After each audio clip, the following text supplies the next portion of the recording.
लोग आज देखेंगे दी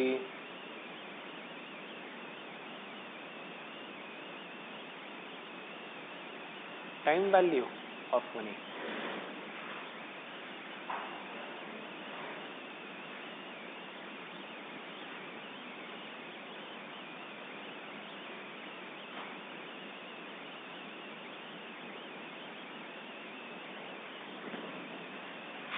ये हम लोग का कैपिटल बजटिंग का एक तरह से बोल सकते हो बेसिक है।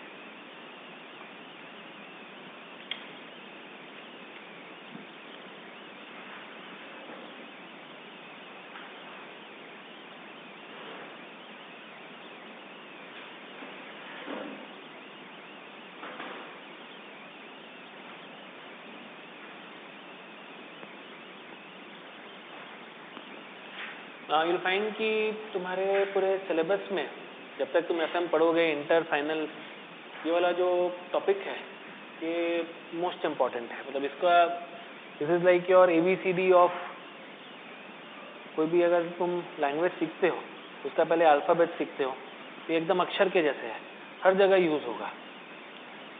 तो टाइम वैल्यू ऑफ मनी इसका मतलब क्या होता है?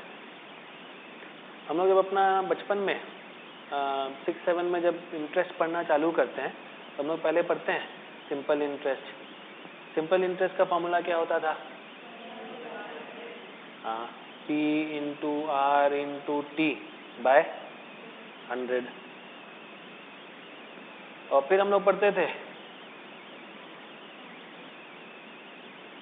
Compound interest. अभी हम लोग FM में देखेंगे कि most of the time will not be dealing with simple interest, will be dealing with compound interest. Compound interest के लिए जो फॉर्मूला है वो क्या था?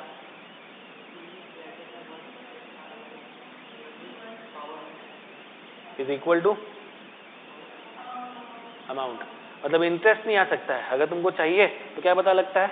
अमाउंट पता लगता है। अमाउंट से तुमको प्रिंसिपल माइनस करके इंटरेस्ट पता लगता है। तो अगर हम लोग थोड़ा सा कॉन्सेप्ट डिस्कस करें difference between simple interest and compound interest, तो डिफरेंस ये होता है कि सिंपल इंटरेस्ट में तुम्हारा जो ओरिजिनल प्रिंसिपल होता है, 100 रुपये अगर मान लो मेरा ओरिजिनल प्रिंसिपल है तो और 10% का मान लो मेरा रेट है, तो हर बार मुझे जब इंटरेस्ट मिलेगा तो ओरिजिनल प्रिंसिपल पे मिलेगा। तो मेरा पहला साल का इंटरेस्ट 100, फिर 100, फिर 100, तो 3 साल में मेरा टोटल इंटरेस्ट जो है वो आएगा 30 रुपये का। पर जब कंपाउंड इंटरेस्ट होता है तो हम लोग बोल रहे हैं कि हम लोग को जो इंटरेस्ट मिलेगा अगर वो एनुअली कंपाउंडिंग है तो हर साल के एंड में जो अमाउंट होता है उस पर इंटरेस्ट मिलता है, इंटरेस्ट पे भी इंटरेस्ट मिलता है। मतलब अगर मैंने 100 रुपया जमा किया तो पहले साल का इंटरेस्ट होगा 10, तो एंड ऑफ द ईयर में मेरा अमाउंट जो है वो 110 हो जाएगा। तो अगले साल जब मुझे इंटरेस्ट मिलेगा 100 पे नहीं मिलेगा, 110 पे मिलेगा। तो कितना मिलेगा? 11। तो मेरा अमाउंट कितना हो जाएगा? 121। अगले साल जब इंटरेस्ट मिलेगा ना 100 पे मिलेगा ना 110 पे मिलेगा, कितने पे मिलेगा? 121 पे। कितना होगा? 12.1। और मेरा टोटल अमाउंट जो है दैट विल बिकम 133.10। तो मेरा जो इंटरेस्ट है, टोटल इंटरेस्ट है, वो कितना है? Total interest is 133.10 minus 100 which is 33.10। यहाँ पे 30 था, यहाँ पे आ रहा है 33 रुपया 10 पैसा। ये 3 रुपया 10 पैसा जो एक्स्ट्रा है वो क्या चीज है? 3 रुपया 10 पैसा जो इससे मुझे एक्स्ट्रा दिख रहा है वो interest on interest. This is the interest on interest. ये इंटरेस्ट जो है सिर्फ प्रिंसिपल पे है, और 3 रुपया 10 पैसा जो है that is interest on interest. तो यहाँ पे तुम देखोगे 1 रुपया एक्स्ट्रा और यहाँ पे 2 रुपया 10 पैसा, ये मेरा इंटरेस्ट ऑन इंटरेस्ट है, 3 रुपया 10 पैसा टोटल। ओके, तो अभी जो फॉर्मूला हम लोग पढ़ते हैं उसका लॉजिक क्या है? पहला साल मेरा P था, अगर मुझे 10% का रेट मिलता है तो eight the end of 1 year मेरा पैसा कितना हो जाएगा? 1 रुपये का 1 रुपया 10 पैसा हो जाएगा। तो P अगर अमाउंट है तो वो कितना हो जाएगा? P into 1.1। यही हुआ ना, जितना यहाँ पे था उससे 1.1। अगले बार जब इंटरेस्ट मिलेगा तो P पे नहीं मिलेगा, कितने पे मिलेगा? P इंटू 1.1 पे मिलेगा। तो मतलब अगले साल जब मुझे अमाउंट मिलेगा तो it will not be on P पे 1.1, it will B P into 1.1 पे 1.1। देख सकते हो 100 का 110 हुआ, फिर 110 1.1 से बढ़ के 121 हो रहा है। और कोई तीसरे साल पूछेगा तो मेरा प्रिंसिपल ये है, अब इस पे अमाउंट जो है वो कितना बढ़ के हो जाएगा 1.1। इसलिए हम लोग बोलते हैं मेरा जो फॉर्मूला है वो हो जाएगा P into 1.1 cube is equal to A। तो पहले जब तुम ये फॉर्मूला पढ़ते थे तो P used to stand for principal, A used to stand for amount, और ये बीच में आता था 1 प्लस R, आई R जो बोल लो, और ऊपर में NT जो बोल लो, number of periods, number of years, जैसे भी बोलोगे। अब हम लोग इस फॉर्मूला को थोड़ा डिफरेंटली देखेंगे। हम लोग बोलेंगे PV into 1 plus R to the power N is equal to FV, where PV is the present value, R is the rate of interest, and FV is the future value. Why PV present value? मतलब आज के दिन में उसका value कितना है, पैसे का वैल्यू कितना है, जो हम लोग का यहाँ पे था 100, और अमाउंट नहीं बोल रहा हूँ, तो क्या बोल रहे हैं कि भविष्य में जो मेरा प्रेजेंट पैसा मैंने लगाता हूँ वो भविष्य में बढ़ के कितना हो जाएगा। It is the future value. R is the rate of interest, N is the number of periods. ये फॉर्मूला जो है लिख लो। बोलोगे मुझे पता है, कोई बात नहीं है, जब तक हम लोग क्लास खत्म करेंगे तुम पता है कि जोन से बहुत बाहर निकल जाओगे, इसलिए अभी जो है इवन दो ये पता है एक बार लिखो।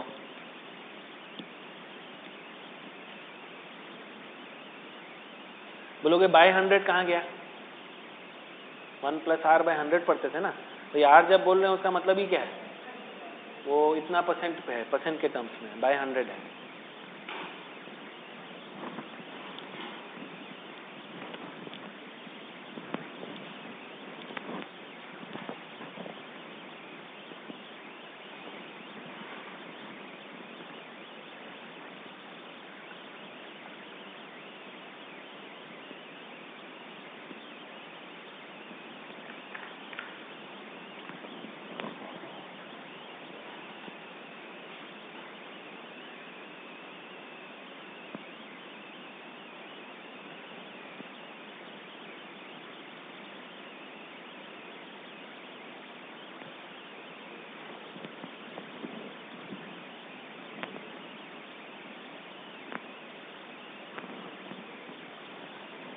अब हम लोग सीखेंगे कि ये वाला चीज़ अगर मुझे फ्यूचर वैल्यू, प्रेजेंट वैल्यू से फ्यूचर वैल्यू निकालना है और कैलकुलेटर से निकालना है तो हम लोग इसको कैसे निकाल सकते हैं। तो उसके लिए हम लोग जो कैलकुलेटर है उसका थोड़ा सा फंक्शन समझते हैं। कैलकुलेटर में एक फंक्शन होता है what is referred as the constant function.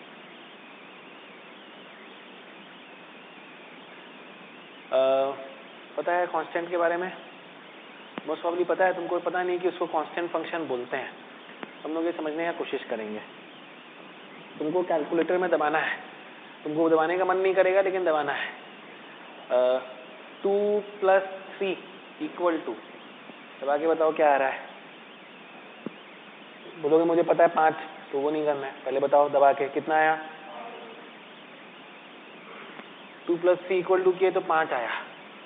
अब वापस से बिना कुछ और दबाए 6 करके इक्वल टू करो, अब बताओ क्या आ रहा है। 9 क्या आया। साइंटिफिक काम नहीं करेगा, साइंटिफिक कैलकुलेटर तुमको अलाउड नहीं है एग्जाम में, यूज नहीं कर सकते। Get a regular calculator. अगर साइंटिफिक अभी यूज कर रहे हो और रेगुलर यूज नहीं करते तो एग्जाम में कई जन कैसा हुआ है कि कैलकुलेटर ले लेता है। तो if you are not practising from a regular calculator, exam में साइंटिफिक लेकर जाओगे और ले लेता हो, तुम कोई दूसरा कैलकुलेटर यूज भी करने लगते हो, तुमको यूज करने में डबल टाइम लगेगा। तो you can't afford to do that. अभी अगर नहीं है तुम्हारे पास तो खरीद के लाओ, और अगर है और ये लेके आ रहे हो इसको घर में रख दो, इसको यूज नहीं करना है। प्रैक्टिस करने के लिए always use a regular calculator. Your normal calculator will not work. मतलब तुम काम भी नहीं कर पाओगे उससे बाद में। तो 6 किए तो इक्वल टू 9 आ रहा है। बिना कुछ और दबाए 25 करके इक्वल टू करो, कितना आया? बोलो क्या हो रहा है? 3 कांस्टेंट है, मतलब जब तुमने 2 प्लस समथिंग किया तो तुम्हारा जो कैलकुलेटर में प्लस करने के बाद जो वैल्यू तुमने डाला था वो कॉन्स्टेंटली तुम्हारा ऐड होते जाता है जो भी स्क्रीन पे होता है। जैसे हम लोगों ने स्क्रीन पे 6 करके इक्वल टू किया तो 6 पे 3 ऐड हुआ, 25 करके इक्वल टू किया तो 25 पे 3 ऐड हुआ। अब इक्वल टू आया, यहाँ पे 28 आया हुआ है। अगर तुम बिना कुछ और किए इक्वल टू दबा देते हो तो क्या आएगा? 28 पे 3 ऐड हो जाना चाहिए, यू शुड बी गेटिंग 31 आ रहा है। इसका मतलब क्या है? कौन सा कांस्टेंट बना है?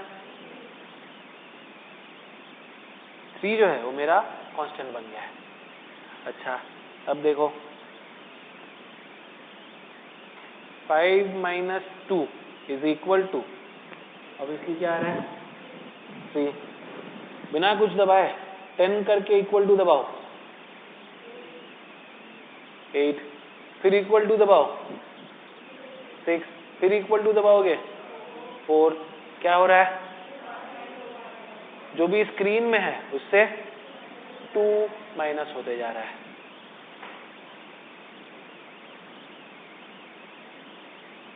टेन डिवाइडेड बाय 2 क्या आएगा?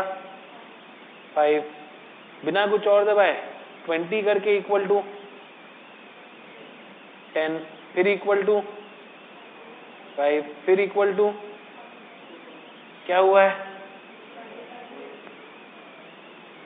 ये कांस्टेंट डिवाइजर बन गया है।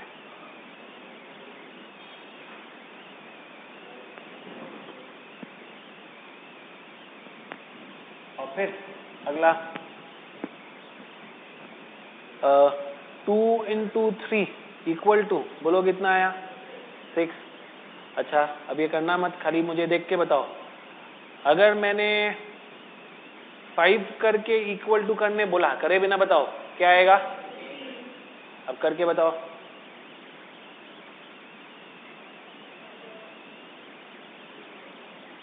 एट करके equal to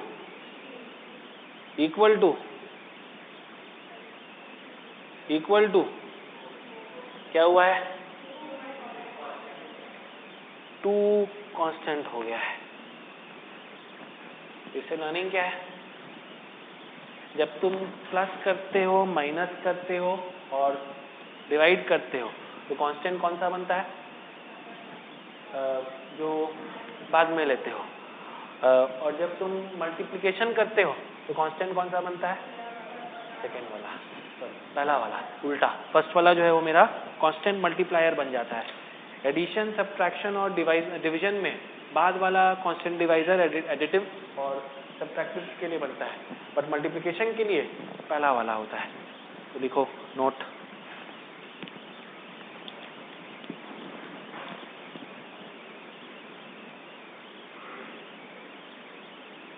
for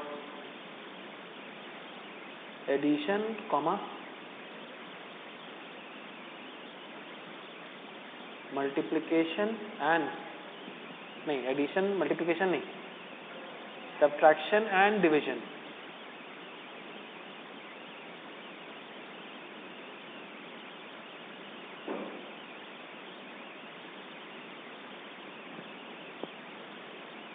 the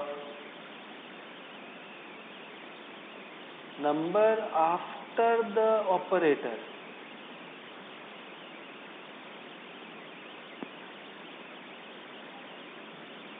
becomes the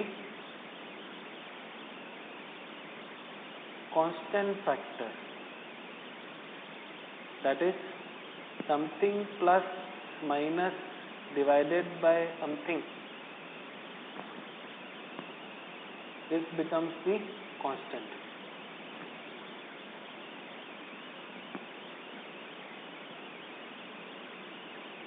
For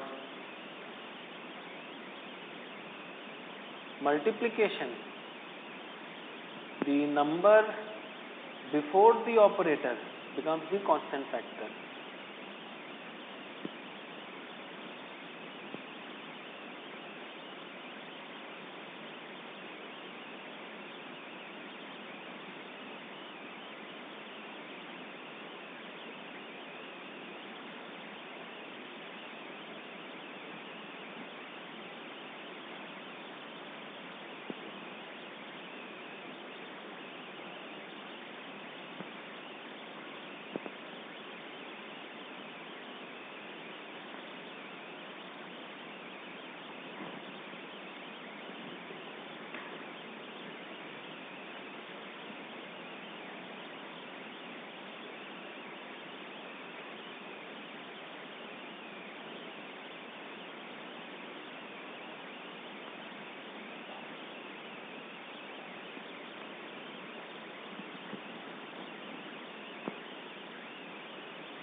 ठीक है।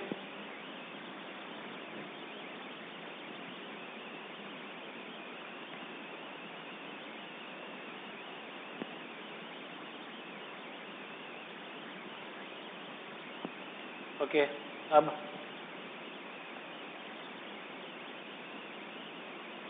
Find out 100 into 1.12 to the power 10 equal to कितना with calculator.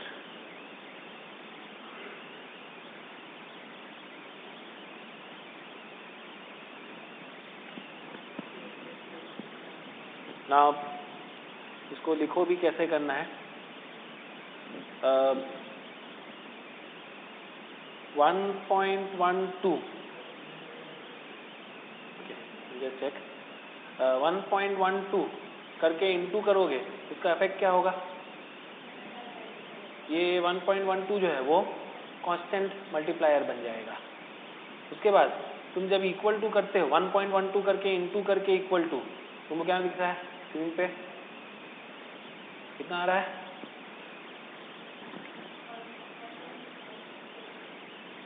1.12 into equal to 1.2544। ये क्या है? ये a स्क्वायर के बराबर है, 1.12 स्क्वायर के बराबर। मैंने फिर से इक्वल टू किया तो पहले बताओ क्या मिलेगा, क्या होगा? 1. उसको तो ऑलरेडी मिल चुका है, फिर से इक्वल टू किया तो क्या होता है? ये वाला जो स्क्रीन में होता है वो 1.12 से मल्टीप्लाई हो जाता है, 1.12 स्क्वायर इंटू 1.12 हो जाएगा, मतलब 1.12 क्यूब। फिर इक्वल टू करोगे 1.12 टू दी पावर 4, फिर इक्वल टू करोगे 1.12 टू दी पावर 5। कितने बार करते जाना पड़ेगा? और एक बार 6, 7, 8, 9, 10, you get 1.12 to the power 10। Now please note, अगर तुम देखोगे कितने बार इक्वल टू दबाया, कितने बार दबाया है?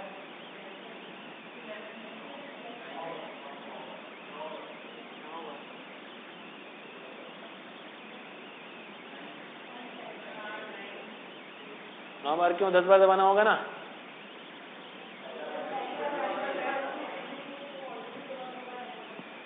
पहला बार जब इक्वल टू करते तो ऑलरेडी क्या मिलता है? स्क्वायर मिलता है, क्योंकि 1.12 का स्क्वायर मतलब 2 बार मतलब 1.12 इंटू 1.12 होके फिर रिजल्ट आता है पहला बार इक्वल टू दबाने पे, तो ऑलरेडी स्क्वायर है। मुझे और 10 तक जाने के लिए पूरा 10 बार नहीं दबाना पड़ता, सिर्फ 9 बार दबाना पड़ता है। तुम जब गिनोगे, पहला बार जब गिनोगे तो क्या गिनोगे? तो इक्वल टू जब किया तो तुम तो मन में गिनते हो ना मैंने कितना दबाया है। तुम जब गिनोगे तो क्या गिनोगे?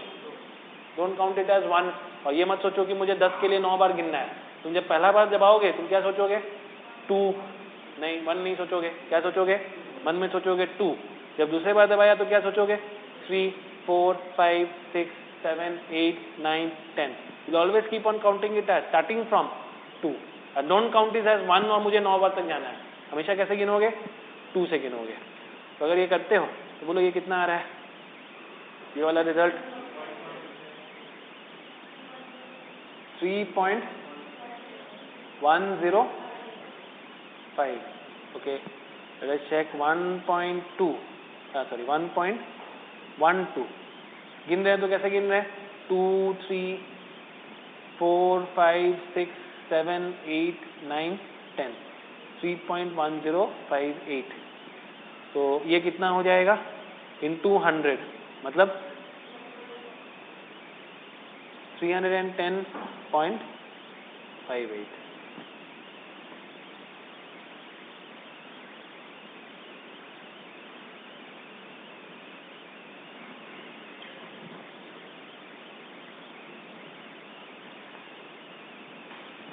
कोई डाउट बोलो? हाँ बोलो। कौन सा वाला है दिखाओ, होगा करो, लाओ इधर लाओ। ऐसा नहीं हो सकता है। किसका है? और पार्ट का कैशियो है? हाँ अरे पक्का होगा। अगर एक बार से नहीं हो रहा तो 2 बार दबाना पड़ेगा।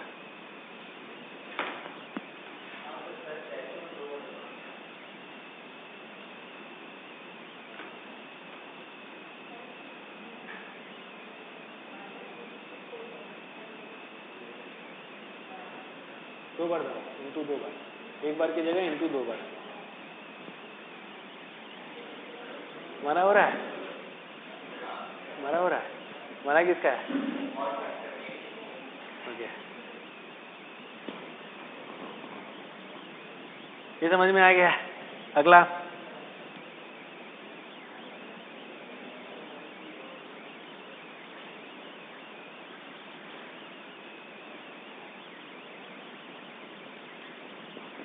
Find out 1.01 to the power 120।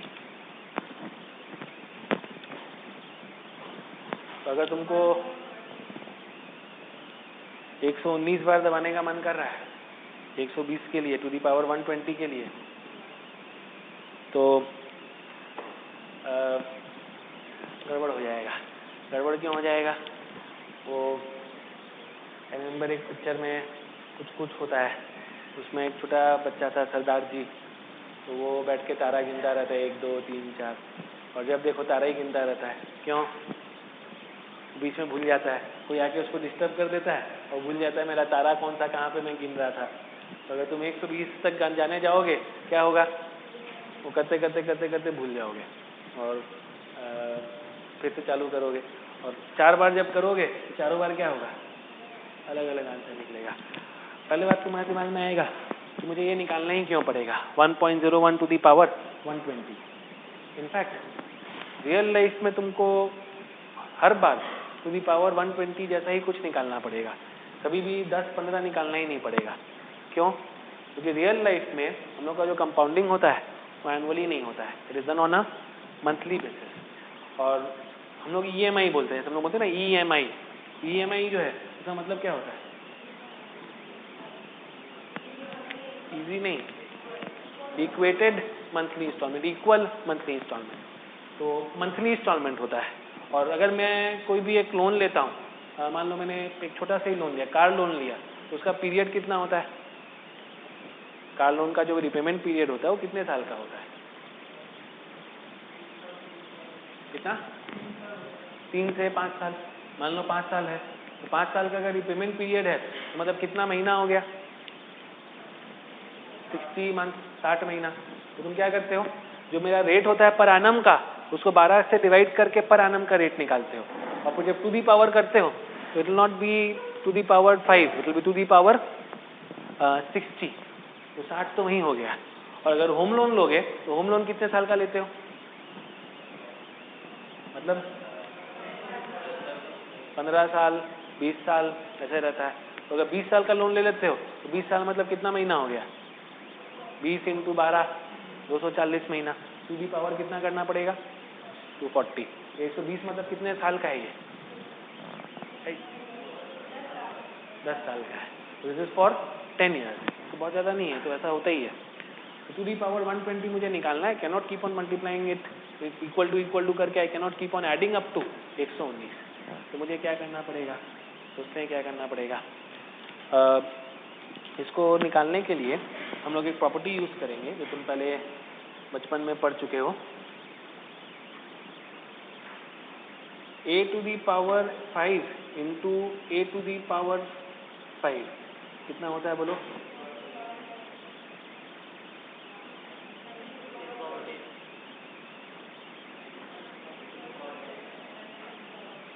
a to the power 10 की 25।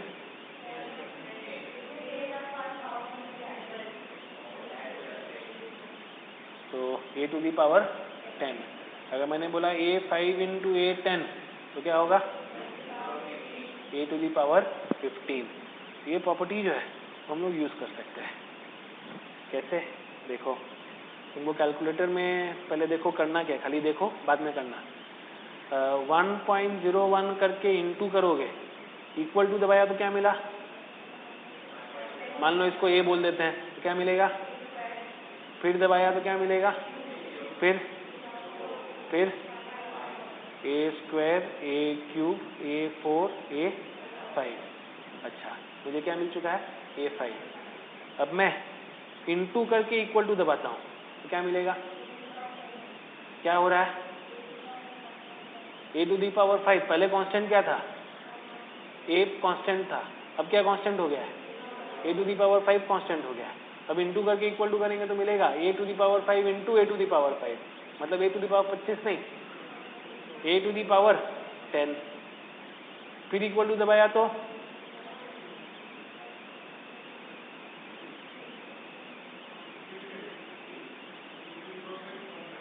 a⁵ कांस्टेंट है, तो 10 जो है वो किससे मल्टीप्लाई हो रहा है? 5 से। तो 5 और 10 मल्टीप्लाई करोगे तो 50 मिलेगा? नहीं, क्या मिलेगा? 15। फिर इक्वल टू दबाया, अच्छा, फिर इनटू करके इक्वल टू दबाया, और फिर इक्वल टू दबाया, और फिर इनटू करके इक्वल टू दबाया। तुम और भी किसी तरीके से आ सकते हो। 50 करके इनटू करते 30 करके करते 60 75 90 105 120, जैसे भी आ सकते, तुम्हारे ऊपर, तुम कैसे आना चाहते हो, तुम्हारे ऊपर है। मुझे समझ में आया? पहले तो लिखो।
और लिखने के बाद फिर करके बताओ आंसर क्या आ रहा है।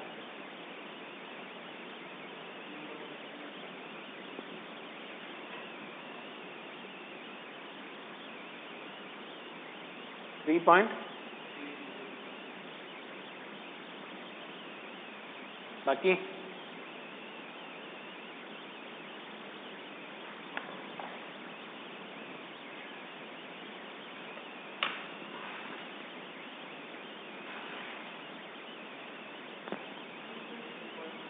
3.30 3.30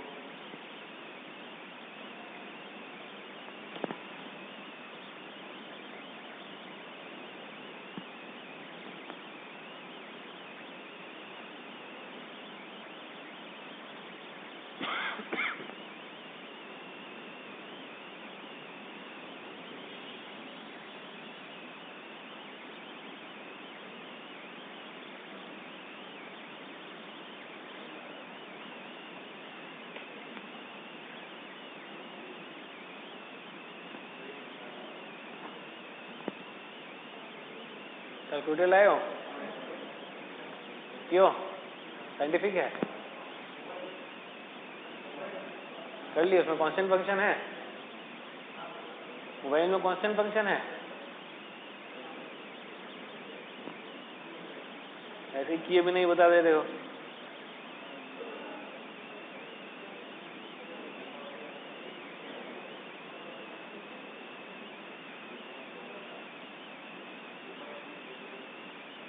ओके, है क्या? बिना किए हवा में बता रहे हो। यहाँ आ गया।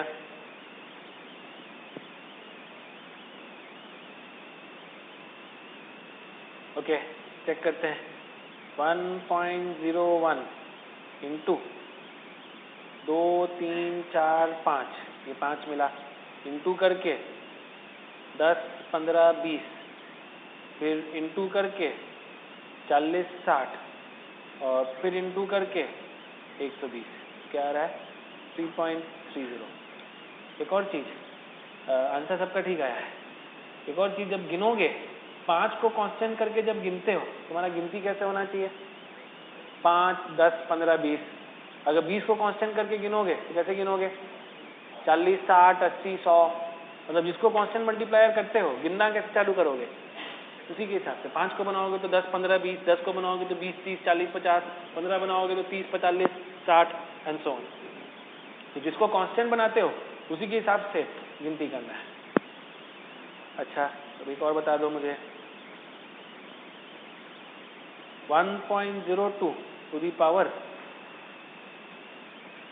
180 इज इक्वल टू व्हाट?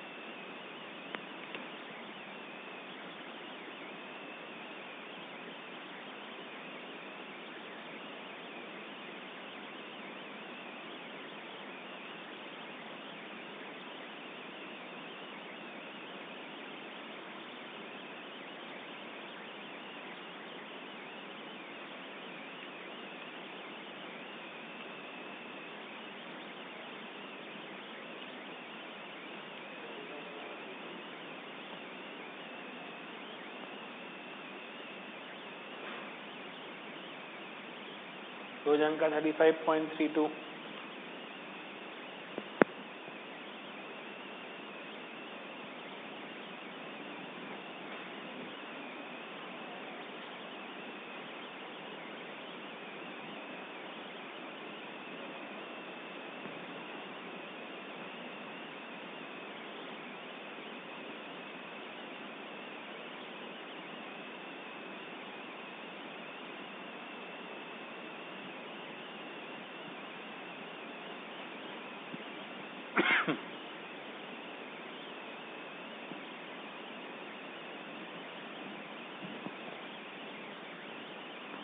बोलोगे मैं 180 तक कैसे पहुंचूं?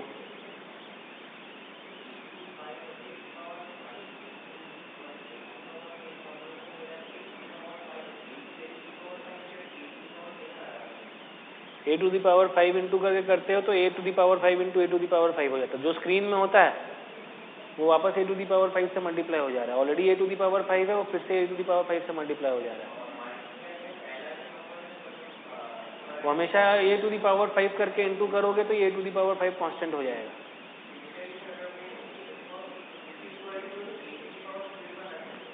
करेक्ट।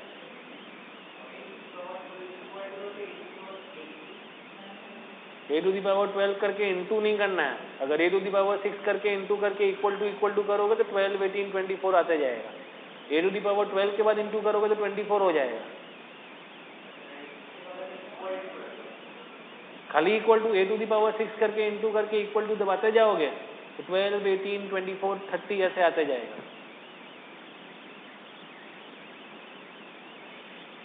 180 कैसे आएगा?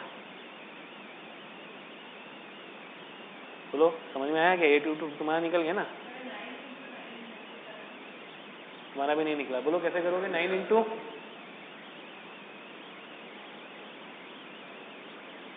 तुम लोग कैसे निकाल लिए? 180 निकाले कैसे?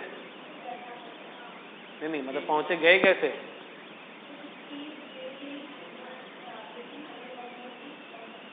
पहले 60 तक गए। ओके, 60 तक गए, उसके बाद फिर इंटू करके इक्वल टू 120 और फिर 180। तो भाई जब भी कोई चीज़ निकालना है बड़ा सीधा सा चीज़ है। बचपन में एलसीएम सीखे थे ना? एलसीएम सीखे थे कि नहीं सीखे थे? बोलोगे भूल गए। तो एलसीएम का अगर मुझे फैक्टर निकालना है, एलसीएम भी छोड़ो, फैक्टर निकालना है तो फैक्टर कैसे निकलता है? तो पहले 2 से करोगे कितना आएगा? 90। फिर 2 से करोगे तो कितना आएगा? 45। फिर 3 से करोगे तो कितना आएगा? 15। फिर 3 करोगे तो क्या आएगा? 5। तो तुमको समझ में आ गया कैसे जाना है? पहले 5 तक जाओ, फिर 5 से 15 पे आओ। कैसे भी, अगर तुम 3 से करते तो 60 आता है, 60 करके 20 वैसे भी आ सकते थे। और अगर ऐसे करोगे 5 से 15, 45, 90, 180 आ गए। क्या करें? 1.02 इंटू एक मतलब यहाँ पे क्या होगा 2, 2, 3, 4, 5, क्या मिला मुझे? a to the power 5 कितना आ रहा है?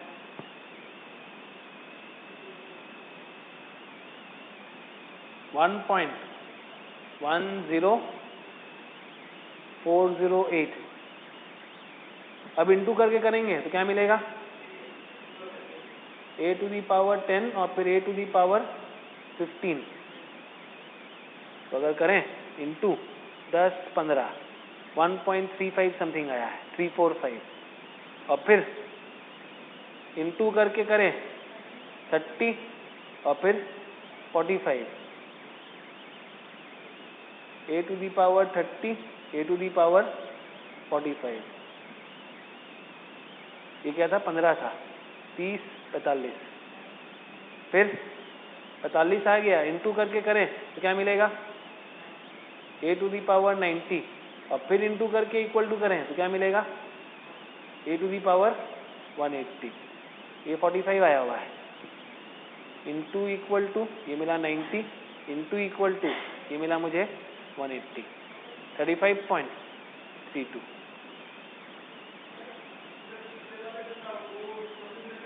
अरे जैसे करो ना भाई, तुमको 180 तक आना है। 10 से 20, 30, 40, 50, 60, 70, 80, 90, 100, 18 बार करो, 20 करके 9 बार करो, जैसे करना है। 30 करके 6 बार करो, 30, 60, 90, 120, 150, 180, जैसे करना है। आंसर आना चाहिए।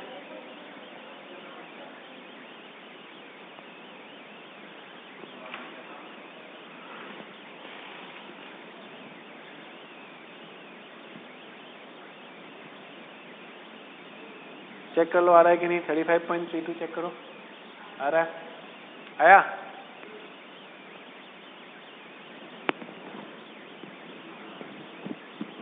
ठीक है,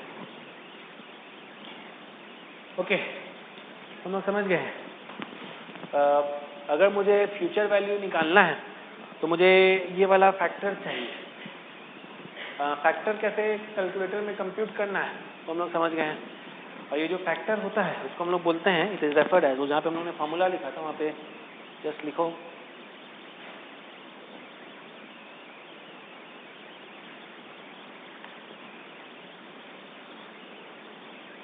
एक और चीज़ मेंशन कर लो। ये 1 + r to the power n is called the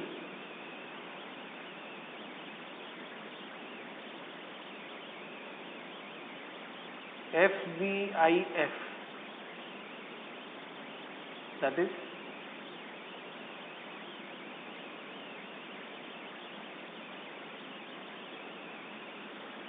future value of interest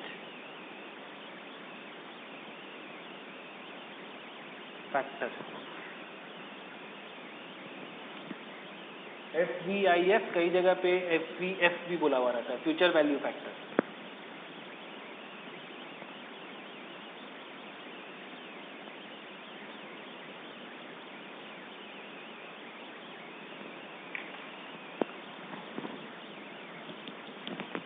हम लोग FVF या FVIF कैसे निकालते हैं तो हम लोग ने सीख लिया। Why is it called the future value factor या future value of interest factor? क्योंकि अगर ये फैक्टर तुम यूज करते हो तो तुम इससे प्रेजेंट वैल्यू को फ्यूचर वैल्यू में कन्वर्ट कर सकते हो। You can convert your present value to future value. Okay, अब इसका उल्टा होता है PVIF।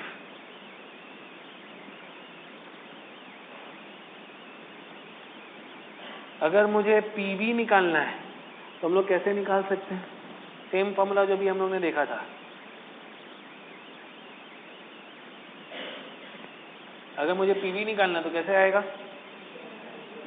इसको डिवाइड करना पड़ेगा इससे, तो इट इज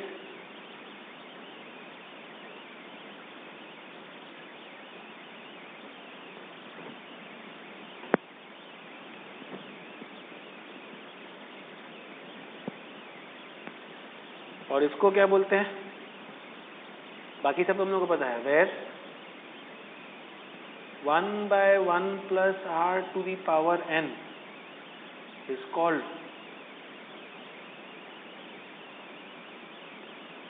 PVIF, मतलब present value of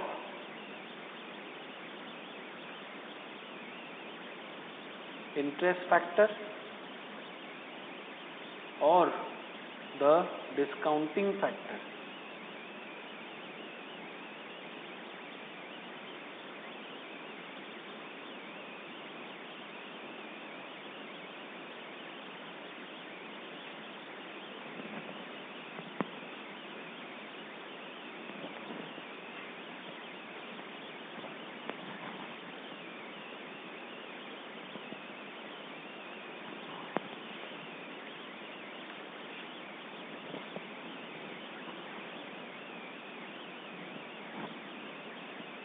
अच्छा, पीवी कब यूज करना है? ये यूज कब करोगे? अगर तुमको फ्यूचर वैल्यू दिया हुआ है, मैं तुमको बोलता हूं कि मैंने अगर आज कुछ पैसा जमा किया तो 10% रेट पे मुझे 5 साल बाद 160 रुपया मिलेगा। तो अगर मुझे 5 साल बाद 160 रुपया चाहिए तो आज के दिन में कितना जमा करना पड़ेगा? तो मुझे कैसे पता लगेगा? पीवी निकाल के, कि अगर मुझे फ्यूचर वैल्यू पता है और रेट ऑफ इंटरेस्ट पता है तो कितना पैसा आज जमा करें ताकि वो भविष्य में मुझे एफवी जितना पैसा जो है वो मिल जाए। नॉर्मली तुम उल्टा करते थे पहले, आज मेरे पास इतना पैसा है तो अगर मैं इसको इस रेट पे जमा करूं तो भविष्य में मुझे कितना मिलेगा। अभी हम लोग उल्टा बोलना चाह रहे हैं, अगर भविष्य में मुझे उतना पैसा चाहिए, उतने पैसे के लिए आज के दिन में कितना जमा करें। तुम लोग ऐसे कोई सोचता है क्या? हम लोग तो हमेशा पैसा आज जमा करते फिर देखते हैं भविष्य में मुझे कितना मिलेगा। उल्टा कोई सोचता है क्या?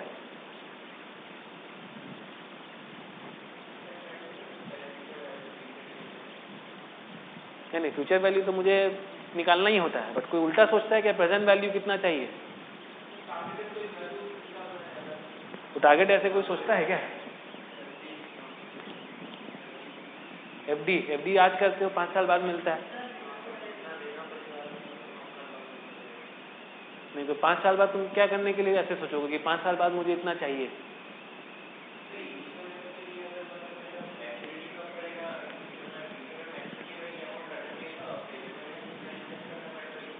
इंश्योरेंस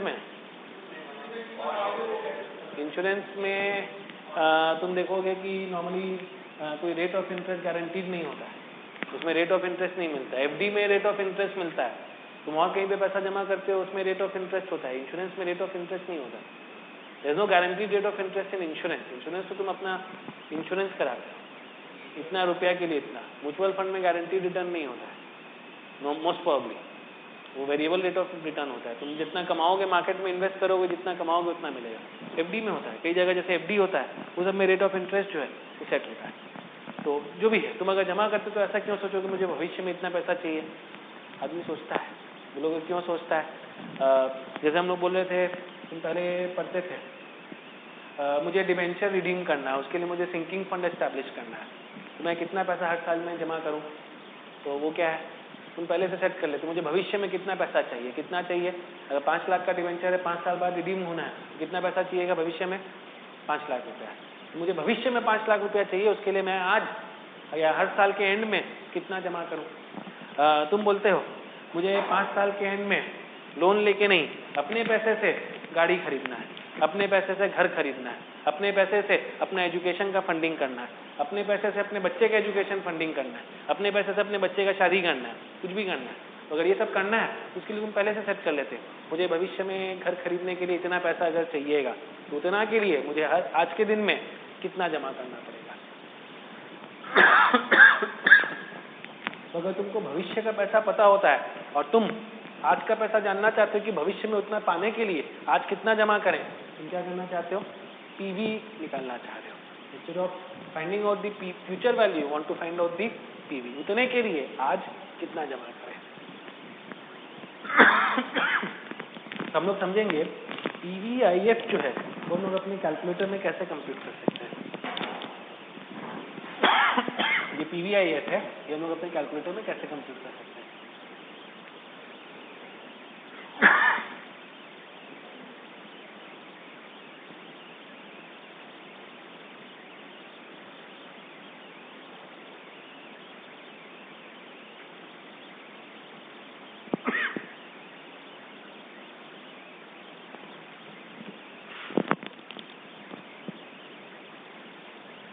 ओके, मुझे ये निकालना है, कैसे निकालें? ऐसा करने से क्या होगा? अगर ऐसा करेंगे कैलकुलेटर में तो उसका इफेक्ट क्या होगा? सेकेंड वाला कांस्टेंट हो जाता है। यहाँ पे मुझे क्या मिल रहा है देखो,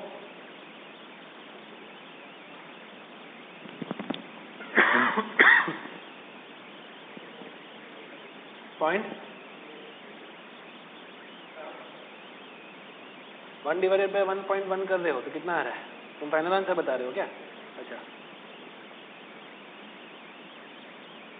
0.9091। अगर मैंने फिर से इक्वल टू किया तो ये क्या होगा? फिर से 1.1 से डिवाइड हो जाएगा, मतलब मुझे क्या मिलेगा? एक तरह से बोल सकते हो 1/a² मिलेगा। यहाँ पे a² कितना आ रहा है फिर से इक्वल टू करने पे? फिर किया तो क्या मिलेगा? a³ 0.7513। फिर से इक्वल टू किया, a⁴ बोल सकते हो -4। इसका मतलब क्या है? 1/a⁴ मतलब a⁴ वो कितना है?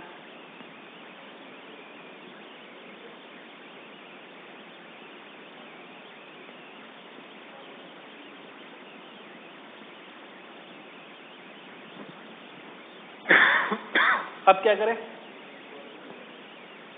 इंटू करके इक्वल टू, उससे क्या होगा? -5 इंटू -5 would give me -10, 0.3855।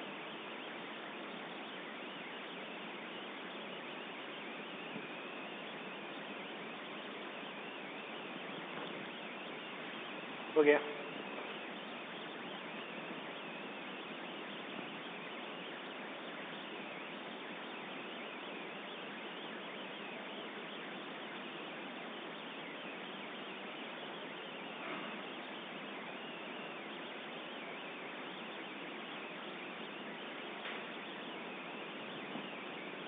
ठीक है, कोई प्रॉब्लम नहीं है। ओके, एक और निकाल के अपने आप बता दो। अच्छा, इसमें ध्यान रखना, जब तुम इक्वल टू करते हो तो पहले बार जब इनटू में इक्वल टू कर रहे थे तो स्क्वायर मिल रहा था, और इस बार जब इक्वल टू किए हो तो स्क्वायर नहीं मिला। इस बार 1 2 3 4 गिनोगे, लेकिन मैं कंफ्यूज हो रहा हूँ कब इंटू करके स्क्वायर गिनना है, 2 से गिनना है, कब इक्वल टू 1 करना है। मल्टीप्लिकेशन में 2 से गिनना चालू करना है और डिवीजन में 1 से गिनना चालू करना है। अच्छा, मुझे फटाफट बता दो, 1/1.01 to the power 20 equal to 1।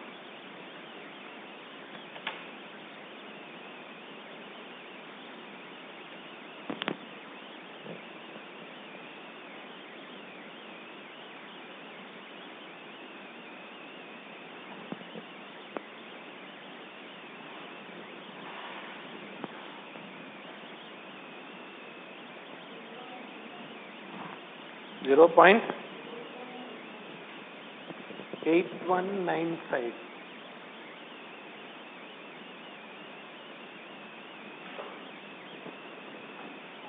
Same.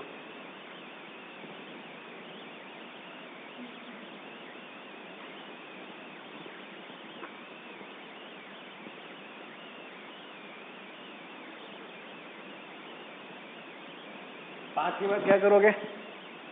Into करके इक्वल टू करोगे तो 10 आएगा, फिर इंटू करके इक्वल टू करोगे तो 20 आएगा। 0.8195।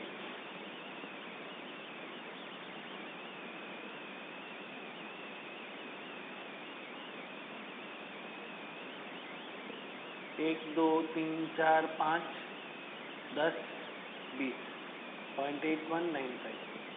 परफेक्ट। ओके, तो ये आ गया। क्या क्या आ गया? एफ बी निकालना आ गया, पी बी निकालना आ गया।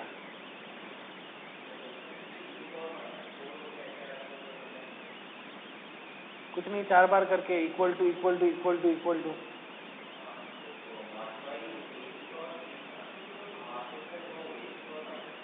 अरे एक ही चीज है, a⁴ -4 -3 है। अरे कैसे दिखते हैं? -3 मतलब क्या हुआ? 1/a⁴ हुआ ना, एक 3 दिख रहा है। मैथ फेवरेट सब्जेक्ट नहीं था।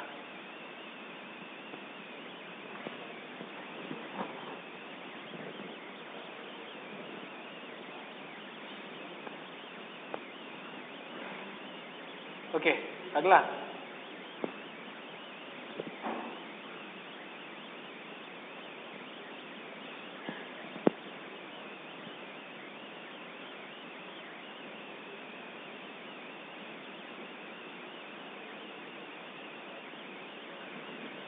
concept of annuity.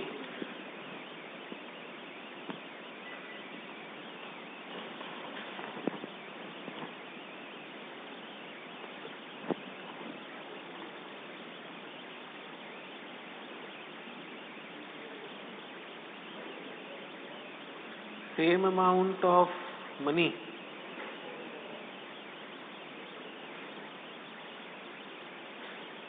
received or paid at end of the same periodic interval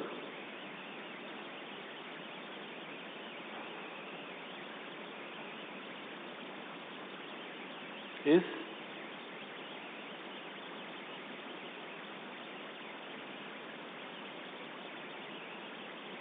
called an annuity.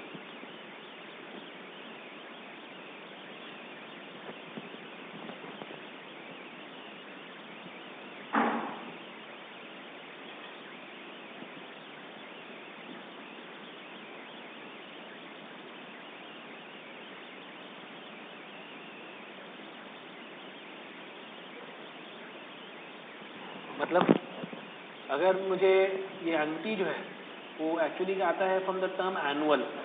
तो एनुअल मतलब होता है कि सेम एनुअल इंटरवल पे सेम अमाउंट ऑफ मनी अगर तुम रिसीव और पे करते हो। बट आजकल हम लोग एन्युटी सिर्फ एनुअल के लिए यूज़ नहीं करते हैं। अगर सेम पीरियोडिक इंटरवल हो, एवरी 6 महीना, एवरी मंथ, तो भी उसको क्या रेफर करते हैं? As an annuity. Same amount at the end of similar periodic interval. तो अगर हर महीना मैंने 100 रुपया रिसीव किया, हर महीना में 100 रुपया, तो वो क्या हो जाएगा? एन्युटी। तो बोलो एन्युटी का एग्जाम्पल सैलरी। सैलरी एन्युटी होता है? प्रैक्टिकल लाइफ में नहीं। क्यों? हर महीना मुझे सैलरी क्या सेम मिलता है? क्यों नहीं? कभी पता लगता है तुमको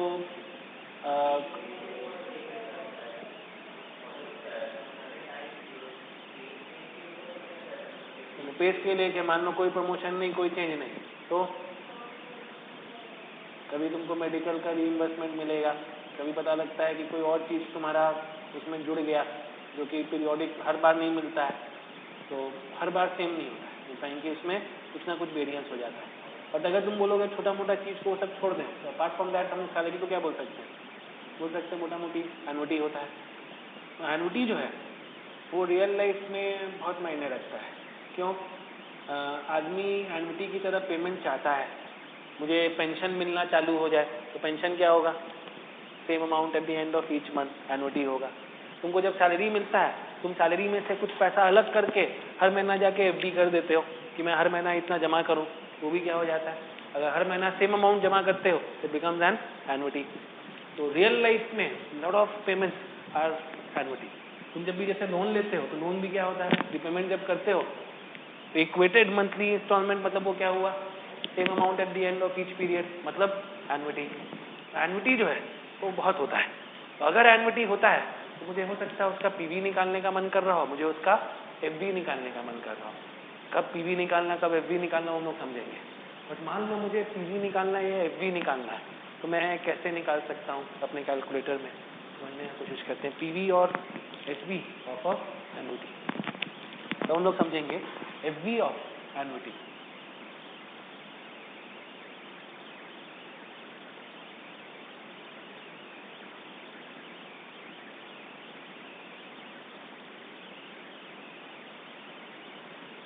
Find future value of annuity of ₹1 invested at end of each year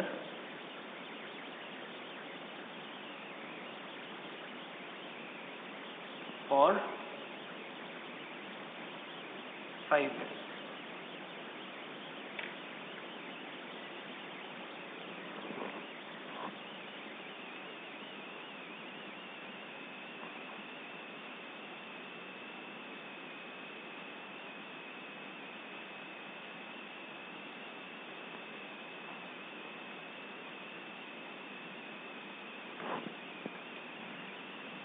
okay, बोलो मैं क्या कर रहा हूँ?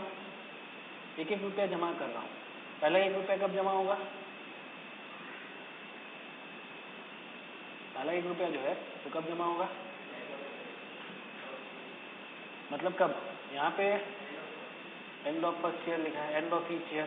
तो पहला 1 रुपया कब जमा हो रहा है? यहाँ पे। दूसरा 1 रुपया कब जमा हो रहा है? Second year. तीसरा 1 रुपया कब? Third year. चौथा कब? Fourth year. और पांचवा कब? Fifth year. और मुझे फ्यूचर वैल्यू चाहिए कब? Eight the end of 5 year. मतलब ये जो 5वां साल वाला है तो एक्चुअली जमा नहीं होगा, मतलब उस पर इंटरेस्ट नहीं मिलेगा। ये इंटरेस्ट कब मिलता है? जब 1 साल तक जमा रहता है। ये पैसा हम लोग सिर्फ लेंगे और जो मेरा बाकी पैसा एक्यूमुलेटेड था उसको विड्रॉ करके 1 रुपया उसमें जोड़ देंगे। उस पर इंटरेस्ट नहीं मिलेगा, इस पर इंटरेस्ट नहीं मिल रहा है, इस पर मुझे इंटरेस्ट मिलेगा। ये 1 रुपया पे मुझे इंटरेस्ट मिलेगा। कितने साल के लिए?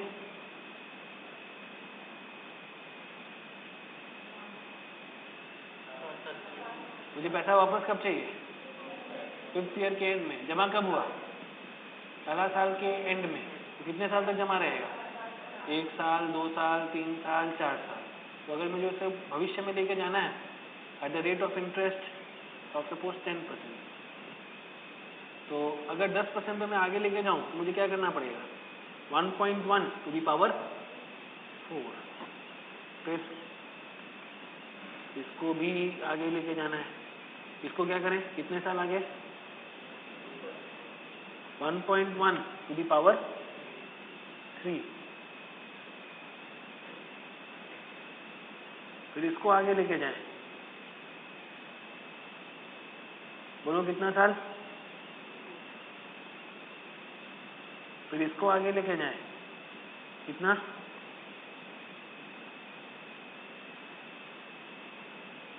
और इसको 1.1 टू दी पावर 0। 0 मतलब क्या हुआ? 1। एक ही बात है, 1 का 1 रह जाएगा। मुझे ये निकालना है, ये सब निकालना है। मैं कैलकुलेटर में कैसे निकालूं? अब तुमको इसके लिए अपने कैलकुलेटर का एक और फंक्शन समझना पड़ेगा, दी m प्लस फंक्शन। देखो तुम्हारे कैलकुलेटर में दिखेगा तुमको m प्लस, दिख रहा है m प्लस। और कई कैलकुलेटर में एक और दिखेगा gt। gt है, gt सब में नहीं होता, gt सब में नहीं होता है, m प्लस सब में होता है। gt है, दोनों है। ओके, तभी हम लोग पहले m प्लस यूज करेंगे, बाद में जब फॉर्मूला देखेंगे तो देखेंगे gt भी यूज किया जा सकता है। m प्लस का मतलब होता है तुम जब भी m प्लस दबाते हो तो जो स्क्रीन में होता है वो मेमोरी में जो वैल्यू होता है उस पर जुड़ जाता है। मतलब अगर मैंने पहले 5 करके स्क्रीन में 5 आया, मैंने m प्लस दबाया तो मेमोरी में चला गया। फिर अगले बार जब स्क्रीन में 25 आया, मैंने फिर से m प्लस दबाया तो जो पहले मेरा मेमोरी में था उस पर 25 ऐड हो गया, तो मतलब कितना हो गया? 30। फिर मेरा 35 पे मैंने m प्लस दबाया तो क्या होगा? पहले 30 था, अब 35 उसमें जुड़ जाएगा, मतलब कितना बन जाएगा? 65 बन जाएगा। मतलब जब मैं m प्लस दबाता हूँ तो क्या होता है? जो स्क्रीन पे है वो मेमोरी में जो वैल्यू होता है पहले से वो ऐड हो जाता है। तो तुमको जो दिख रहा है m प्लस नहीं दिख रहा है, तुमको दिखेगा एक m प्लस और एक और दिखेगा MRC है। MRC ये होता है एक बार दबाने से मेमोरी रिकॉल और 2 बार दबा देते हो तो मेमोरी क्लियर। MR मतलब जो मेरा स्क्रीन में, मतलब मेमोरी में जो जुड़ते जुड़ते था वो स्क्रीन में डिस्प्ले हो जाएगा, और अगर 2 बार दबा दोगे तो रजिस्टर जो है वो क्लियर हो जाएगा, साफ हो जाएगा, मेमोरी साफ हो जाएगा। जैसे तुम्हारा होता है क्लास से निकल के सब साफ हो जाता है, अगले बार जब आते हो तो फिर से सोचना पड़ता है मैंने पिछले क्लास में क्या किया था। तो ऐसे ही 2 बार अगर दबा दोगे तो क्या हो जाएगा? मेमोरी साफ हो जाएगा एकदम तुम्हारे जैसा। तो यहाँ पे मुझे ये चाहिए, मैं कैसे करूँ? मैंने 1.1 इंटू करके पहले 1 दबाया, दबाओ 1.1 इंटू 1 और फिर इक्वल टू, तो क्या आएगा 1.1, इस पे m प्लस दबा दो, इससे क्या हुआ, ये वाला जो 1.1 था ये वाला, ये मेमोरी में चला गया, फिर इक्वल टू दबाओ तो क्या मिल रहा है, वो क्या है, ये 1.1 स्क्वायर है, फिर m प्लस दबा दो, उससे क्या हुआ, ये भी मेमोरी में चला गया, फिर इक्वल टू दबाओ तो फिर m प्लस दबा दो, ये मेमोरी में चला गया, फिर इक्वल टू दबाओ, ये मिला, फिर से m प्लस दबा दो। अब क्या करोगे, mr करके देखो क्या आ रहा है,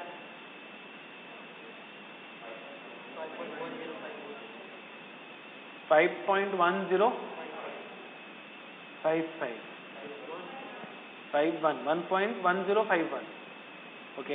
ये क्या है, ये और ये का टोटल है, एक फिगर इसमें छूटा हुआ है, कौन सा, ये वाला 1, तो क्या करें, +1 करके करोगे, यू गेट 6.1051।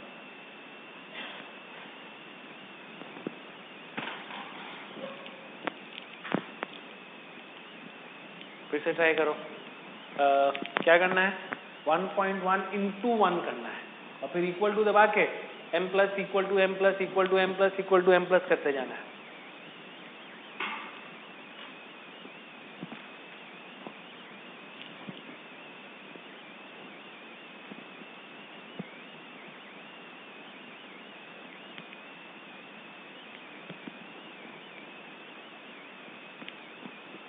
चार साल तक करना है, 1 साल 2 साल 3 साल 4 साल, क्योंकि मेरा खाली 4 साल तक आगे जाता है।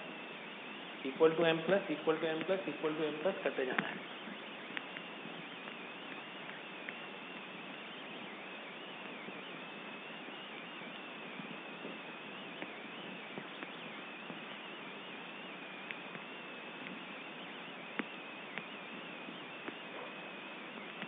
एंड में जब रिकॉल करोगे तो 5.105 आएगा, उसमें 1 और जोड़ देना है।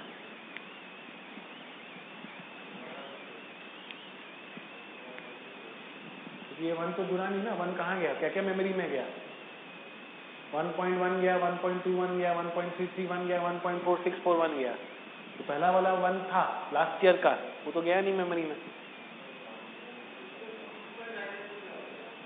गलती हो रहा है।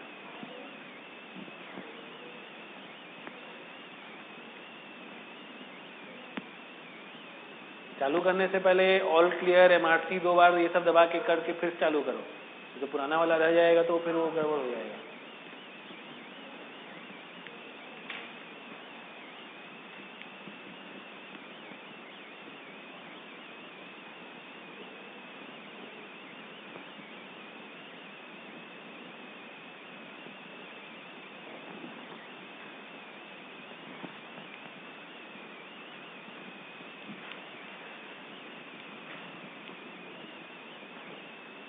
आया,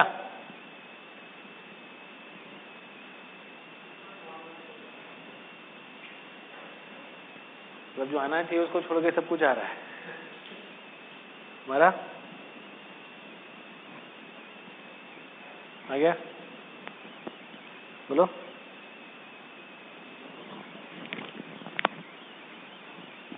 इंटू 1 करना मत बोलना, इंटू 1 नहीं करोगे तो पहला बारी क्या होगा, तो स्क्वायर होके चला जाएगा।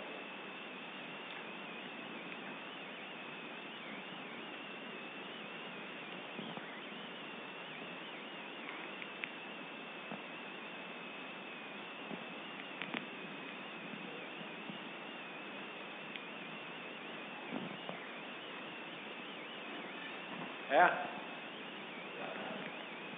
क्या कर रहे हो, करो, बोलते बोलते करो, पहले ऑल क्लियर, फिर MRC 2 बार, सब चीज क्लियर हो गया। स्क्रीन में M नहीं दिख रहा है, M नहीं है ना साइड में, यहाँ से मुझे M दिख रहा है कि नहीं दिख रहा है नहीं पता, नहीं है, ओके। तो 1.1 into 1 equal to m plus, screen में क्या दिख रहा है? Equal to m plus, screen में क्या दिख रहा है? Equal to m plus, equal to m plus mr।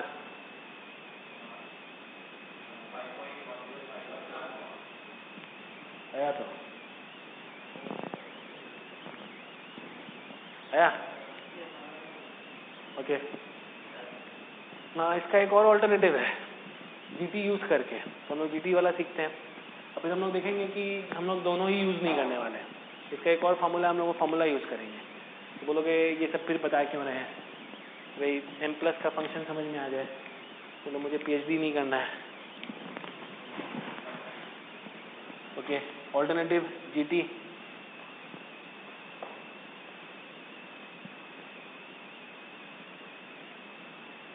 अच्छा एक काम करो, पहले जीटी समझने के लिए ये खाली करो 1 प्लस 2 इक्वल टू कितना आया? 3। फिर इक्वल टू दबा दो, कितना आया? 5। फिर इक्वल टू दबा दो 7, और फिर जीटी दबाओ, क्या हुआ बोलो? 3 प्लस 5 प्लस 7, देख लो 3 5 8 और 7 15, GT 15। GT standing for grand total. उससे क्या होता है, जैसे ही तुम इक्वल टू दबाते हो ऑटोमेटिकली वो m प्लस का काम करता है। तुम दबाओ चाहे मत दबाओ, इक्वल टू दबाते ही वो उसके मेमोरी में चला जाता है। जो जो इक्वल टू दबाने पे स्क्रीन पे होगा वो m प्लस में चला जाता है, मतलब एक तरह से उसके मेमोरी में चला जाता है। बोलोगे अगर ऐसा है तो इसको मैं कैसे यूज कर सकता हूँ? करो 1.1 इंटू 1 इक्वल टू, स्क्रीन में क्या है? इक्वल टू, स्क्रीन में क्या है? इक्वल टू, स्क्रीन में क्या है? इक्वल टू, स्क्रीन में क्या है? जीटी 5.1051। फिर क्या करना है?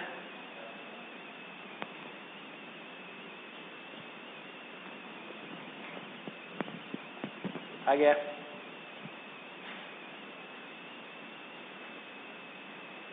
ठीक है, अच्छा ऑल्टरनेटिव तीसरा formula,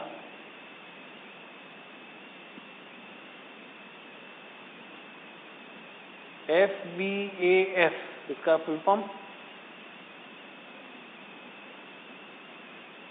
future value of annuity factor.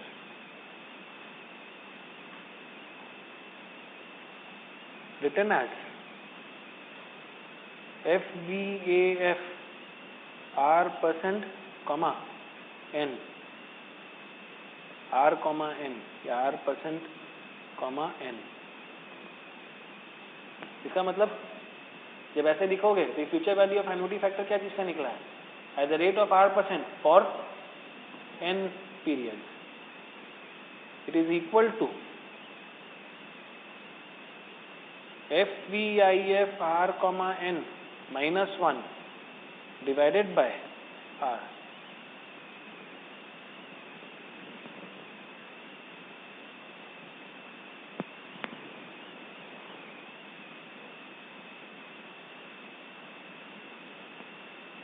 मतलब अगर मुझे FVAF चाहिए eight the rate of 10% for 5 years, तो हम लोग क्या करेंगे? पहले FVIF लेंगे। FVIF कैसे आता था याद है? 1 plus R to the power n, तो मतलब 1.1 to the power 5 minus 1 divided by 0.1 R, 0.1।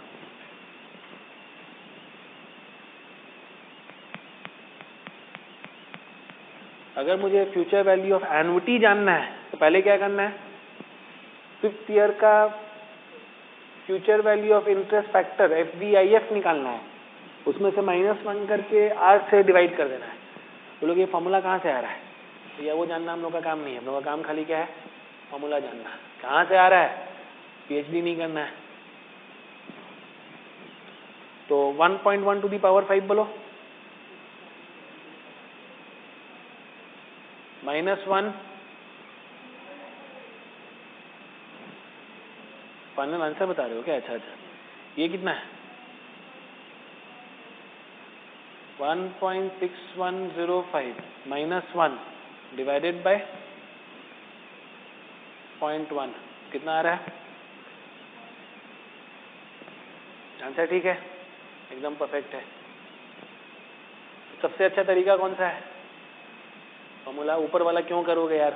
पहले इक्वल टू करते जाओ, फिर रिकॉल करके फिर +1 करो। बोलोगे इसमें भी तो वही करना पड़ा, ये कैसे आएगा? ये आएगा वही इक्वल टू करते करते में आएगा, फिर -1 करो, फिर डिवाइड करो, एक ही बात है। लेकिन गड़बड़ है, इसमें 4 बार करना था और +1 करना था, यहाँ पे 5 बार करके -1 करके डिवाइडेड बाय 0.1 करना है। अब इतना अलग अलग चीज़ बता रहे हैं, मैं तो एंड में मेरा पूरा दिमाग में खिचड़ी बनते जा रहा है कि कब क्या करना है। कुछ भी खिचड़ी का बात नहीं है। अगर तुम रट्टा नहीं मारोगे, समझोगे मैं क्या कर रहा हूँ और क्या चाहिए, तो ऑटोमेटिकली मेरा वैल्यूज आते जाएगा। तो मुझे यहाँ पे बी केयरफुल, पहला वाला पैसा जमा 4 साल के लिए होता है, लेकिन जब फॉर्मूला यूज करते हो तो टू दी पावर 4 नहीं करते हो, टू दी पावर कितना करना है? 5। लेकिन अगर तुम वैसे करोगे तो तुमको पहले 1 साल का, फिर 2 साल का, 3 साल का और सिर्फ 4 साल तक जाना है, क्योंकि पहला पैसा 4 साल तक जमा होता है और फिर उस पर +1 करना है। लेकिन फॉर्मूला यूज करोगे तो 4 नहीं, कितना साल? 5। बोलोगे ऐसा क्यों? फिर बोले PhD नहीं करना है, फॉर्मूला जानना है। तो फॉर्मूला में इंटरेस्ट फैक्टर जब लेते टू दी पावर 5, अगर 5 साल तक का एन्युटी है at the end of each year, last वाला जमा नहीं होगा, लेकिन फिर भी उसके लिए टू दी पावर 5 करना जो है वो जरूरी है। अब मुझे बता दो FVAF eight the rate of 10% for 10 years कितना होगा?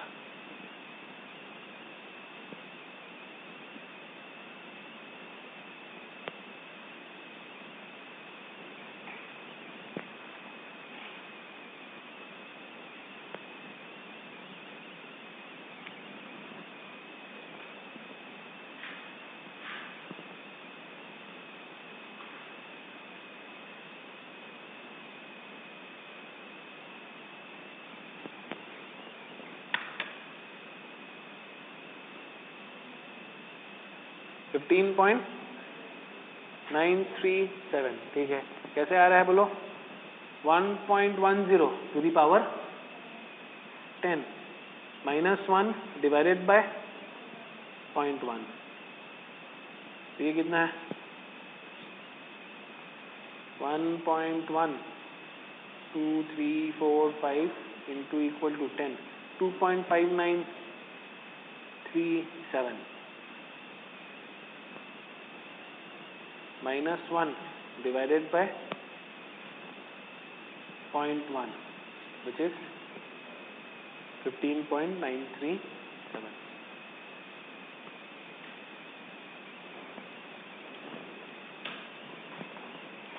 हो गया।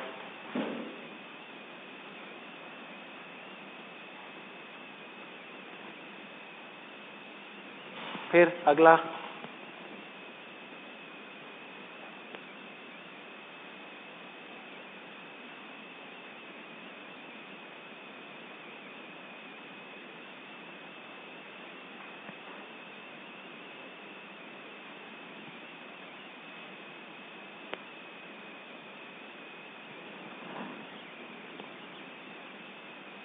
present value of annuity.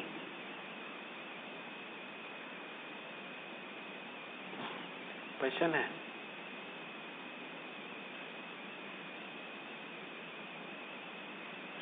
find PV of annuity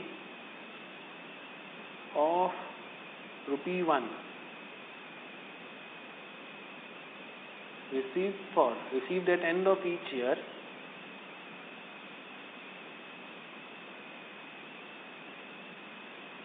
for 5 years at the rate of 10%.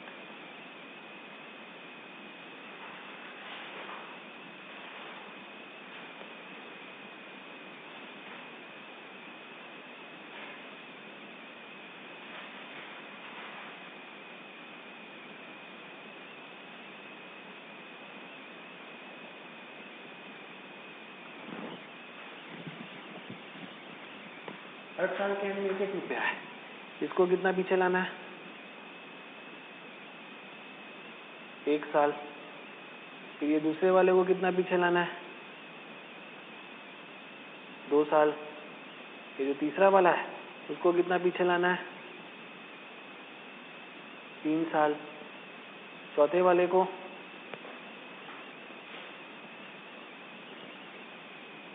4 साल और पांचवे वाले को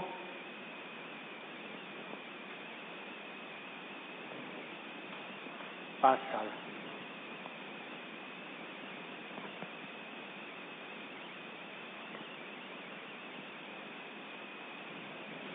कैसे निकालें? एकदम आसान। कैलकुलेटर में 1 डिवाइडेड बाय 1.1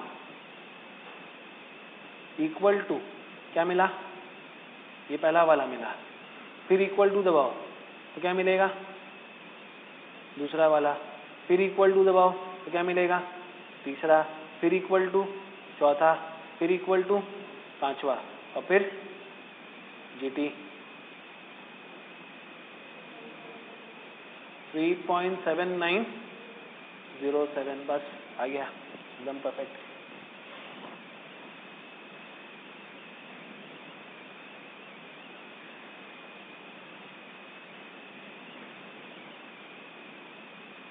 ऑल्टरनेटिव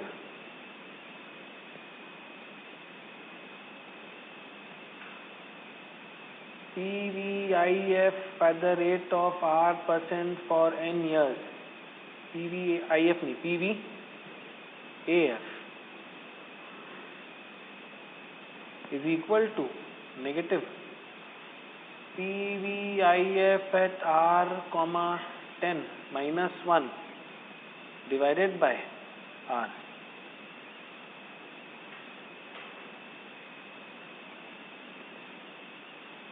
मतलब मुझे क्या करना है? पहले PVIF लेना है, उसे -1 करना है, फिर डिवाइडेड बाय R कर देना है। ये कैसे आएगा? PVIF 1 divided by 1.1 to the power 5 -1 divided by 0.1। पहले ये निकालो। 1 डिवाइडेड बाय 1.1 1 2 3 4 5 कितना है? 0.6209 -1 डिवाइडेड बाय 0.1 -1 करो। -1 और फिर डिवाइडेड बाय 0.1 कितना आ रहा है?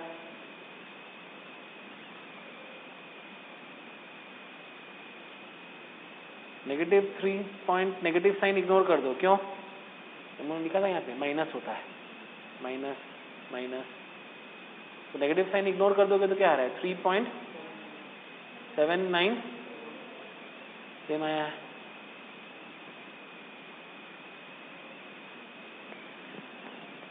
कौन सा बेटर है? ये वाला बेटर है। क्यों? क्योंकि इसमें 5 बार इक्वल टू करके जीटी करने से ही आंसर आ जाता है। इसमें क्या करना पड़ेगा? पहले 5 बार इक्वल टू करना पड़ेगा, फिर -1 करना पड़ेगा, फिर डिवाइडेड बाय 0.1 करना पड़ेगा। इतना क्यों करें? उससे बेटर क्या है? जीटी दबा दो। अनलेस एंड अनटिल लार्ज वाला पूछा है तब फिर क्या करना पड़ेगा? फॉर्मूला बेटर है। तब मुझे बताओ PVAF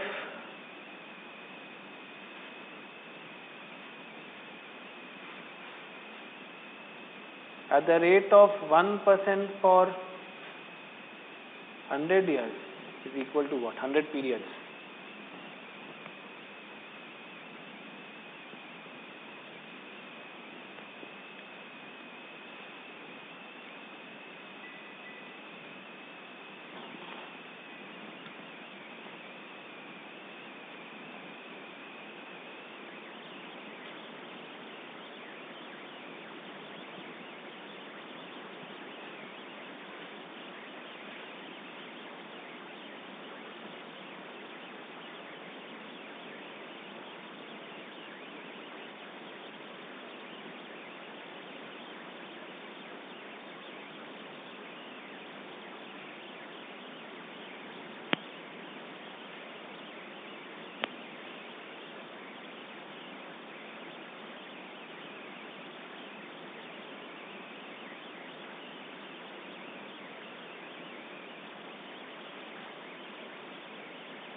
कितना?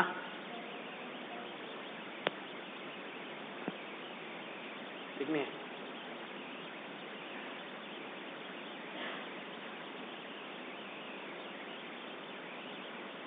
कैसे आएगा? 1/1.01 to the power 100 minus 1 divided by 0.01. पहले फैक्टर निकालो, interest factor -1 divided by rate. पहले ये बताओ कितना है? 1.01 to the power 100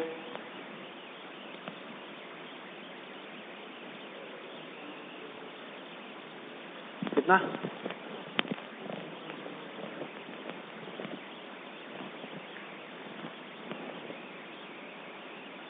1.01 to the power 100 कितना है वो पहले बताओ।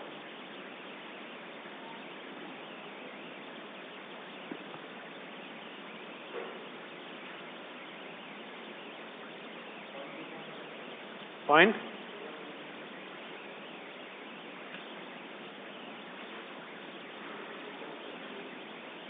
फाइनल आंसर कैसे हो सकता है? 1 डिवाइडेड बाय 2 पॉइंट कैसे हो सकता है? तो पॉइंट समथिंग होगा। 1 divided by 1.01 to the power 100 1 point हो ही नहीं सकता है। It has to be decimals में। पॉइंट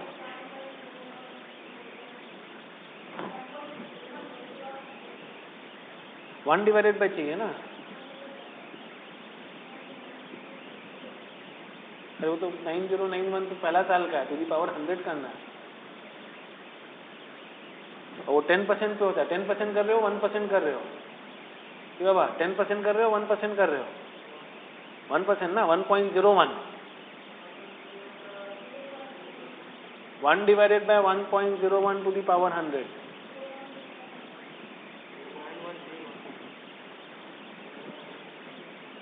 0.3697। हाँ कैसे कर रहे हो बाबा? 1 डिवाइडेड बाय 1.01 ये क्या मिला? 0.99009। ये क्या है? 1 इंटू करके 2 3 4 5 क्या आया? ये है 5 95146 ये 5 है। फिर इंटू करके इक्वल टू तो ये क्या है? 10 इंटू करके इक्वल टू ये क्या है? 10 के बाद इंटू करके इक्वल टू किया तो क्या मिला? 20 20 के बाद इंटू करके 40 60 80 100 3697।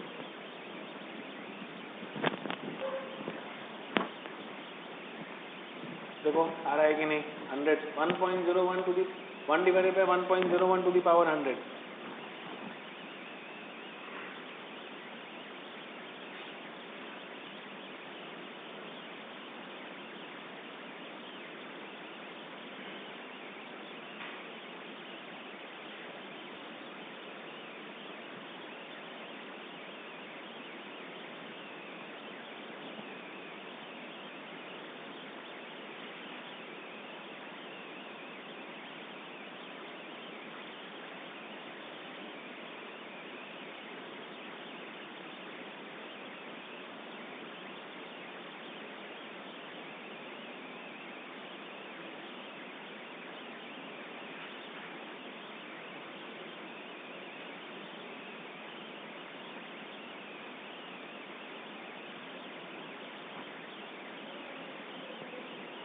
क्या गया? उसके बाद तो आ ही जाएगा 0.3697 करो। 1 पहले ऑल क्लियर, सब चीज क्लियर करो। चलिए 1 डिवाइडेड बाय 1.01 इक्वल टू क्या आया? ये क्या है? एक बार है। फिर इंटू करके इंटू इंटू अगर 2 बार है तो 2 बार जैसे भी इंटू करके इक्वल टू ये 2 है। फिर 3 खाली इक्वल टू दबाना है। कहां तक पहुंचे हो? करो फिर से करो ना रे बाबा। 1 divided by 1.01 equal to equal to equal to equal to 5 बार करो। क्या आ रहा है? ये 5 है। इंटू इक्वल टू ये क्या है 10 है, कर दो, इंटू इक्वल टू करो, ये क्या है 20, अब इंटू करो, अब 40 60 80 100 गिनो,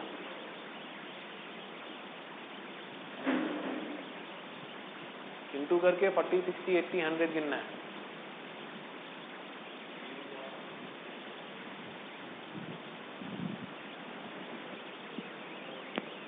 अरे ओके, तो अगर ये आ गया है 3697 वाला चीज आ गया है, फिर क्या करना है, -1 डिवाइडेड बाय 0.01 कितना हो रहा है 63.03 या 028 जो भी।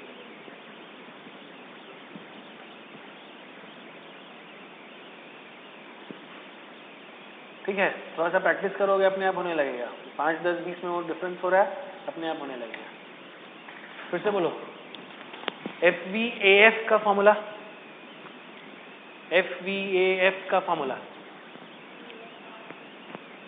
पहले FVIF -1 divided bye R, PVAF का फॉर्मूला PVIF -1 बाय R, और इसमें नेगेटिव आएगा, नेगेटिव को क्या करना है, इग्नोर कर देना है, एक्चुअली माइनस कुछ और लगाना है, मैं नेगेटिव इग्नोर करना है, होता है 1 माइनस PVIF, बट 1 माइनस करने के लिए तुम कैसे करोगे, इसलिए -1 करके डिवाइड कर दो, नेगेटिव को इग्नोर कर दो। समझ में आ गया? अच्छा बोलो, FVIF कब यूज करेंगे,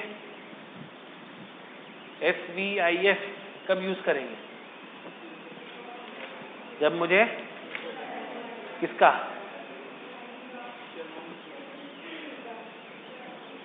आज के पैसे को भविष्य में कन्वर्ट करना है। PVIF कब यूज करेंगे, मतलब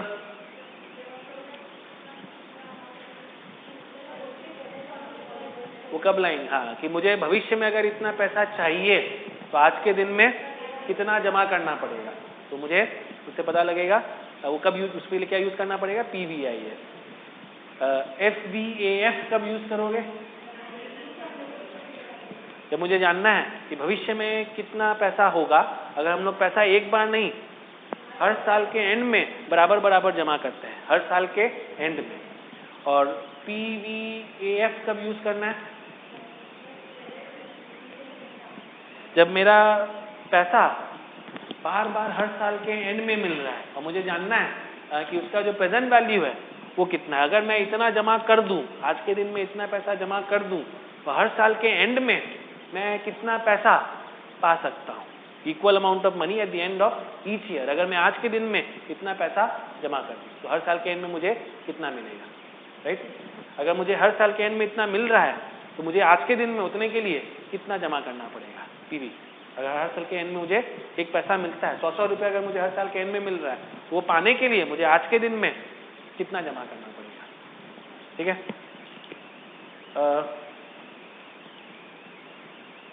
PVAF कब यूज करना है, पहले PVAF का फुल फॉर्म बोलो, present value of annuity factor. कब यूज करना है,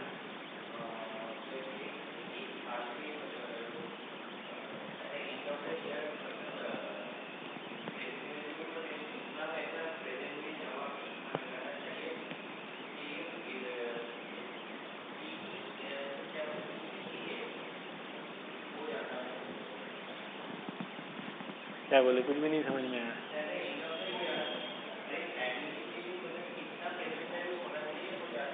at the end of the year annuity के लिए कितना प्रेजेंट वैल्यू होना चाहिए वो जानने के लिए, कोई मतलब नहीं निकल रहा है।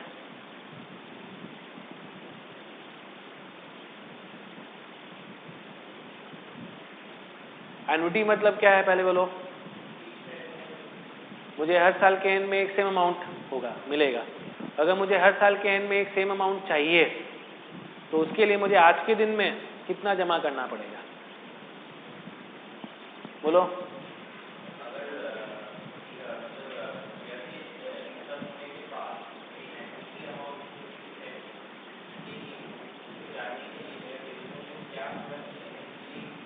कितना लंबा कर करके घुमा घुमा के बोलते हो यार, सीधा सा बात है। मेरे को हर साल के एंड में एक फिक्स्ड अमाउंट चाहिए, एनुटी है ना, तो एनुटी मतलब क्या है, हर साल के एंड में एक फिक्स्ड अमाउंट चाहिए। तो उसके लिए आज के दिन में हम लोग कितना जमा करें, आज के दिन में इतना जमा करेंगे तो साल के एंड में, हर साल के एंड में इतना अमाउंट फिक्स मेरे को मिलते जाएगा। मैं इतना अमाउंट अगर फिक्स मुझे हर साल के एंड में चाहिए तो मैं आज के दिन में कितना जमा करूं। अगर मुझे हर साल के एंड में 100 रुपया चाहिए तो आज के दिन में मैं कितना जमा करूं ताकि हर साल के एंड में मुझे 100 रुपया मिल जाए फॉर द नेक्स्ट 5 ईयर। तो अगर तुम बोलते हो मुझे 5 साल बाद 100 रुपया चाहिए तो उसका पीवी क्या होता है, आज कितना जमा करें ताकि 5 साल बाद मुझे उतना मिल जाए। यही हुआ, एनुटी है तो हर साल के एंड में मुझे इतना रुपया चाहिए तो आज कितना जमा करें ताकि हर साल के एंड में मुझे इतना रुपया मिल जाए। दोनों में अंतर सिर्फ इतना सा है कि जब इंटरेस्ट फैक्टर बोलते हो तो 5 साल के एंड में अगर मुझे इतना चाहिए, 100 रुपया 5 साल के एंड में चाहिए तो आज कितना जमा करें। पैसा कब चाहिए, 5 साल के एंड में एक बार, तो आज कितना जमा करें ताकि 5 साल के एंड में मुझे इतना पैसा मिले, 100 रुपया मिले। पीवी इज इंडिकेटिंग 5 साल के एंड में 100 चाहिए तो आज कितना जमा करें ताकि 5 साल के एंड में 100 मिल जाए। और पीवीएफ यूज करना है, मतलब मुझे साल के एंड में, 5 साल के एंड में नहीं चाहिए, कब चाहिए, हर साल के एंड में मुझे 100 रुपया चाहिए। तो मैं आज कितना जमा करूं ताकि हर साल के एंड में मुझे 100 रुपया मिल जाए। तो इतना पैसा जमा करोगे तो हर साल के एंड में 100 रुपया मिलते जाएगा for the next 5 years. Future value of annuity मतलब हर साल के एंड में मैं कितना पैसा जमा करूं ताकि भविष्य में मुझे 100 रुपया मिले। पैसा कब मिलेगा, भविष्य में एक बार। पैसा अगर तुम बोल रहे हो मुझे फ्यूचर वैल्यू ऑफ एनुटी है, जमा हर साल होगा, मिलेगा कब, भविष्य में एक बार। प्रेजेंट वैल्यू ऑफ एनुटी है तो पैसा एक बार जमा करोगे और मिलेगा कब, हर साल के एंड में।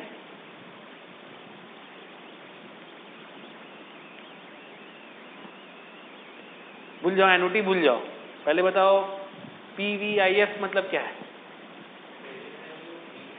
कब यूज करना है।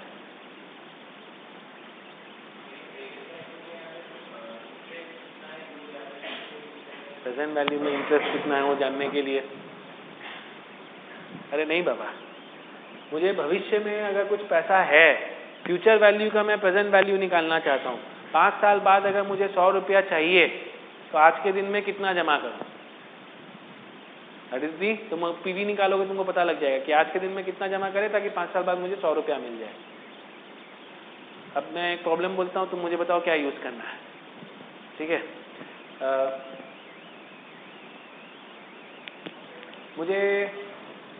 मैंने आज 100 रुपया जमा किया, 5 साल बाद मुझे कितना मिलेगा। मैंने आज 100 रुपया जमा किया है, 5 साल के बाद मुझे कितना मिलेगा। एएफ सब यूज करना है जब हर साल के एंड में पैसा जमा हो रहा है। यहाँ पे पैसा कितने बार जमा हुआ, अरे 5 साल पैसा कितने बार जमा हुआ। अगर मैं आज 100 रुपया जमा करता हूँ, 5 साल के एंड में कितना मिलेगा, पैसे कितने बार जमा हुआ है। 5 साल के एंड में बोल रहा हूँ, पैसा जमा कितने बार हो रहा है, आज एक बार। आज मैं जाता हूँ बैंक में 100 रुपया जमा कर देता हूँ और फिर बोलता हूँ 5 साल के एंड में मुझे कितना मिलेगा। तो मैंने पैसा कितने बार जमा किया, पैसा कितने बार जमा किया, जब 4 बार कहाँ किया। मैं आज बैंक में जा रहा हूँ, पैसा जमा कर दे रहा हूँ, बस फुल स्टॉप, खत्म। एक बार मैंने आज के दिन में जमा किया है पैसा, तो अगर मैं आज जाके पैसा बैंक में एक बार जमा कर देता हूँ, जमा कितने बार हुआ है, एक बार। तो एनुटी नहीं हो सकता है। एनुटी कब होता है, जब मैं हर पीरियड के एंड में जाके पैसा बार बार जमा करते रहता हूँ। तो मैंने पैसे कितने बार जमा किया है, एक बार। तो क्या यूज नहीं हो सकता है, एनुटी यूज नहीं हो सकता। क्या यूज करना है, इंटरेस्ट यूज करना है। पैसा जमा कब किया, आज एक बार, और मुझे जानना है भविष्य में 5 साल के एंड में कितना मिलेगा। तो आज जमा किया और मुझे भविष्य का जानना है, तो क्या निकालने यूज करना पड़ेगा, फ्यूचर वैल्यू। और बिकॉज एक बार जमा किया तो इसलिए क्या यूज करना पड़ेगा, FVIF। आज पैसा जमा किया एक बार, 5 साल के एंड में कितना मिलेगा, I need to use the FVIF। अब अगला सुनो, मुझे 5 साल बाद एक गाड़ी खरीदना है, मुझे 5 लाख रुपया चाहिएगा। मैं आज नहीं खरीदना चाहता, 5 साल बाद खरीदना चाहता हूँ। क्यों, मेरे को आज ज़रूरत नहीं है गाड़ी का, मुझे 5 साल बाद चाहिएगा। लोग ऐसा कैसे हो सकता है, आज नहीं चाहिए 5 साल बाद चाहिएगा। मान लो अगर ऐसा है तो मैं आज ही के दिन में जाके बोल रहा हूँ कि एक बार पैसा जमा कर दूंगा ताकि मुझे 5 साल बाद 5 लाख रुपया मिल जाए। मुझे ये जानना है कि मैं आज के दिन में कितना जमा करूँ ताकि 5 साल के अंदर मुझे 5 लाख रुपया मिल जाए। मैं क्या करूँ?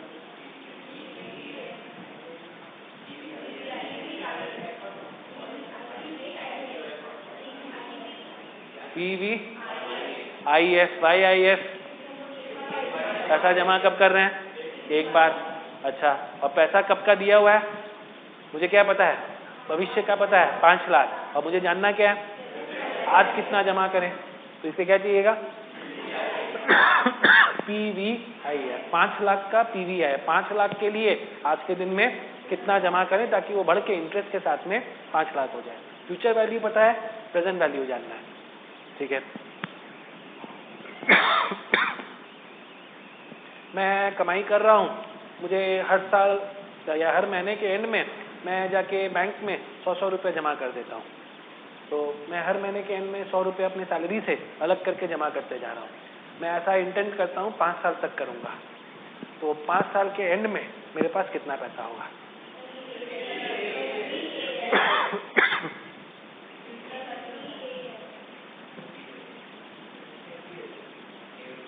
क्यों? इसलिए क्या हो गया? Annuity, not interest. फिर मैं जानना चाहता हूँ कि भविष्य में मैं कितना जमा करूँ, तो इसलिए क्या हुआ? FVAF चाहिए कि मैं हर साल जो जमा करूँगा उसका फ्यूचर, हर महीने के एंड में जो जमा करूँगा उसका फ्यूचर वैल्यू जो है वो कितना होगा। ठीक है। फिर मैं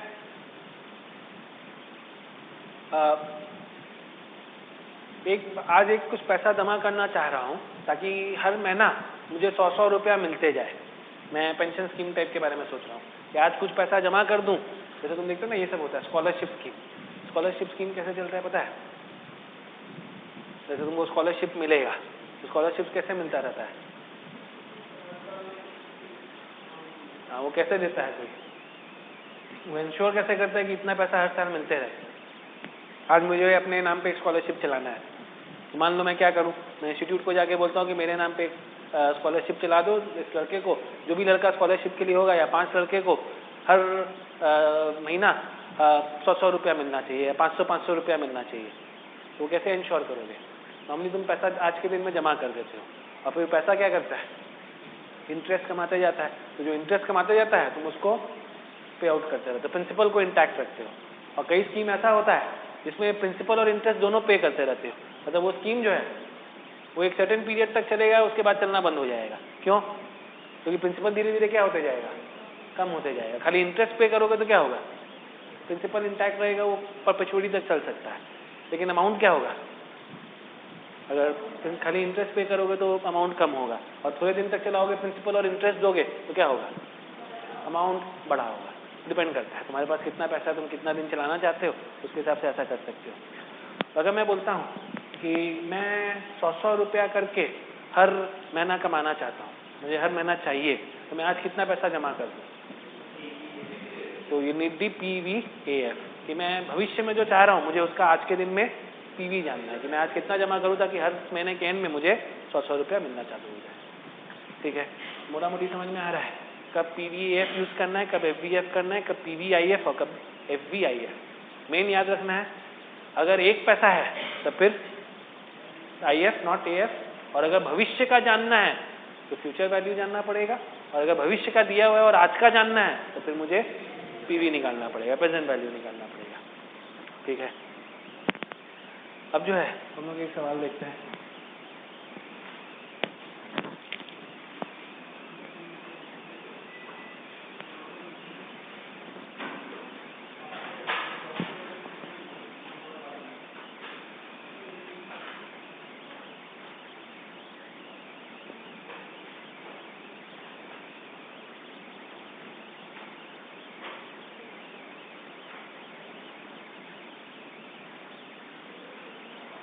क्वेश्चन नंबर 2, पहला चैप्टर, क्वेश्चन नंबर 2।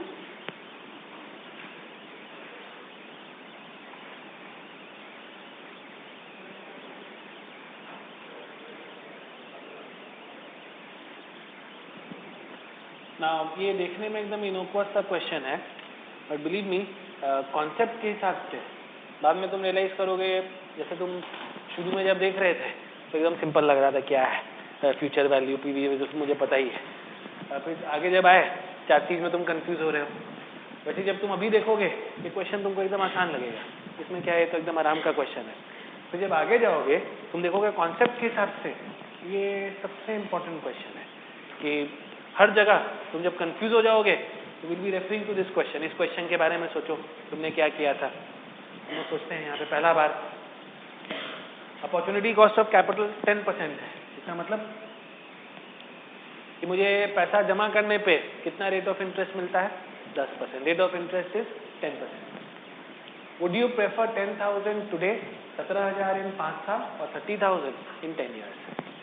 मतलब तुमको 10,000 आज चाहिए, 15,000 नहीं 17,000 5 साल में चाहिए, या 30,000 10 साल में चाहिए?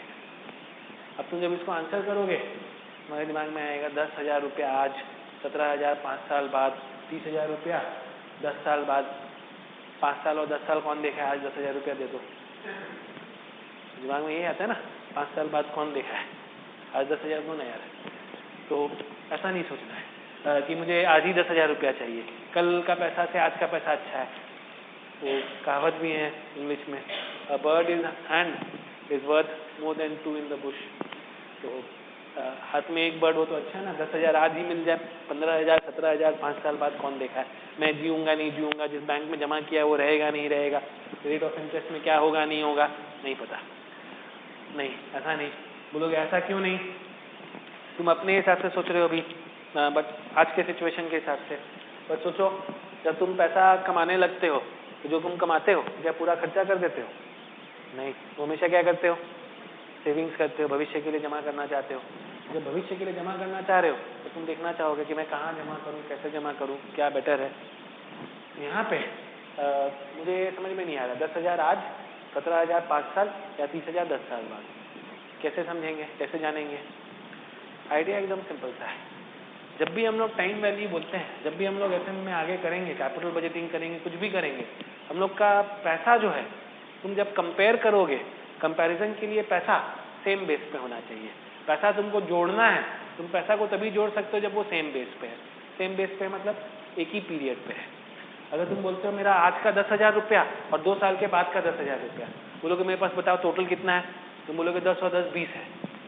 10 और 10 20 नहीं है, क्योंकि आज का 10,000 2 साल में क्या हो जाएगा, बढ़ जाएगा। और 10,000 जो 2 साल बाद है, अगर मुझे 2 साल बाद 10 चाहिए तो आज के दिन में वो क्या है, मेरे पास कमती पैसा होगा तो भी वो 2 साल में 10,000 के बराबर हो जाएगा। तो idea is I can not add 10,000 today and 10,000 after 1 year 2 year. अगर मुझे जोड़ना है तो क्या करना पड़ेगा, या तो ये 10,000 को 2 साल बाद ले जाना पड़ेगा, या ये 10,000 जो 2 साल के बाद है उसको 2 साल पीछे लाना पड़ेगा। या फिर अगर तुमको पसंद नहीं आ रहा है ना 2 साल बाद में, अभी तुम बोलोगे मैं 1 साल के एंड में देखना चाहता हूँ, कर सकते हो। क्या कर सकते हो, 10,000 को 1 साल आगे ले आओ, और 10,000 2 साल बाद था उसको 1 साल पीछे ले आओ। अब दोनों क्या हो गया, सेम बेस पे हो गया। सेम बेस पे ला के कंपेयर कर सकते हो, जो सेम बेस पे नहीं है उसको कंपेयर नहीं कर सकते हो। तो पहले अगर मैं ये 3 अलग अलग बेस का पैसा को कंपेयर करना चाहता हूँ, एक आज, एक 5 साल और एक 10 साल, तो मुझे पहले अपने एक सूटेबल बेस डिसाइड करना पड़ेगा। क्या बेस लेते हैं, मान लो I take it as period 0।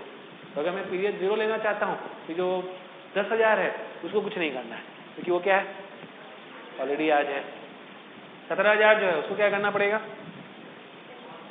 5 साल पीछे लाना पड़ेगा, और जो 30,000 है उसको 10 साल पीछे लाना पड़ेगा। तब वो क्या हो जाएगा, तीनों बेस 0 पे आ जाएगा। हम लोग कंपेयर करके बता सकते हैं कौन सा जो है वो बेस्ट है। हम लोग करते हैं यहाँ पे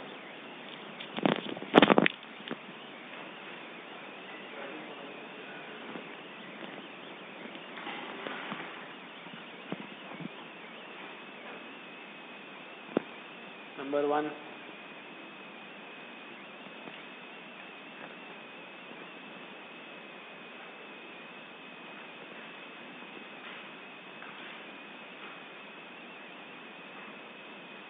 ये 5 साल और ये और 5 साल, टोटल 10 साल।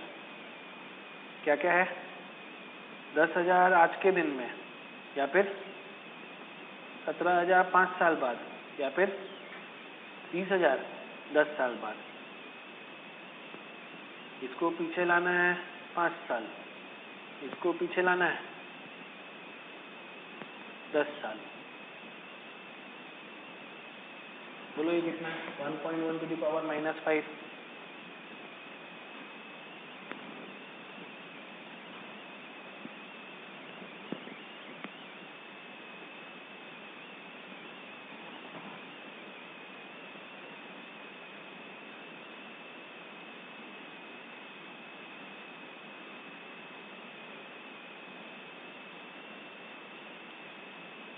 बोलो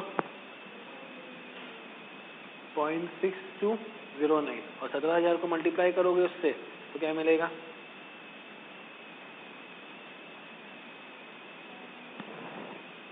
10556। और ये बोलो 1.1 टू दी पावर -10 वो कितना होता है? इसको जो आया था इंटू करके इक्वल टू कर दोगे तो मिल जाएगा। कितना हो रहा है? 1 तो बताओ मुझे क्या पसंद आ रहा है? सबसे बेस्ट है 11566, ये रैंक 1, ये रैंक 2 और ये रैंक 3। 1 2 3 ये सबसे अच्छा, ये पुअर, ये और पुअर। क्यों? क्योंकि अगर मैं 30,000 रुपया मुझे मिलता है 5 साल 10 साल के एंड में, उतना पाने के लिए मुझे पास आज कितना जमा करना पड़ेगा? 11,556। तो अगर मैं 10,000 आज जमा कर देता हूँ, मुझे 10 साल के एंड में 30 नहीं मिलेगा, 30 से कम मिलेगा। ये बेटर है। ये एक ऑल्टरनेटिव है। दूसरा ऑल्टरनेटिव,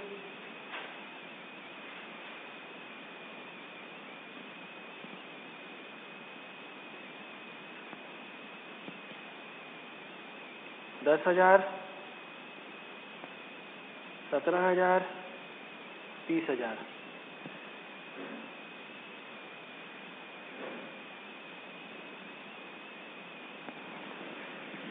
इसमें हम लोग अलग ये कर रहे हैं, we are taking the base है ईयर 5। पहले हम लोगों ने बेस क्या लिया था?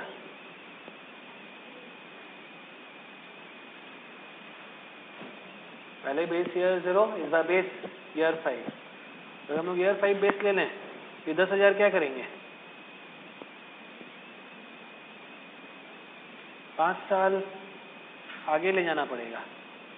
ये कितना होता है? 1.1 to the power 5,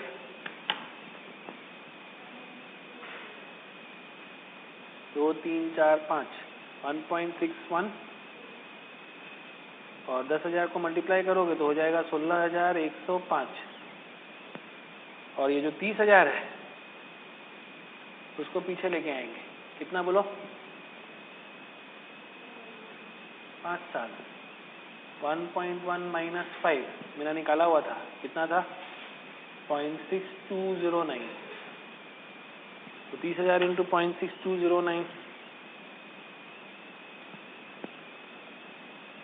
18,627।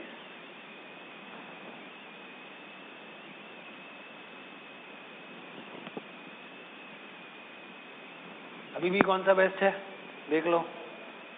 1 2 and 3 same है। हाँ, और कहाँ ले जा सकते थे? 10 ईयर में, पर वो तुम समझ चुके हो 10 ईयर नहीं ले जाते हैं। Alternative 3 base 2।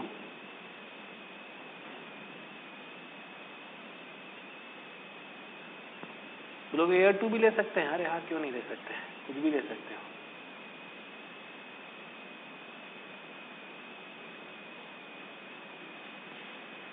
तो अगर बेस ईयर 2 लेते हो तब क्या करना पड़ेगा?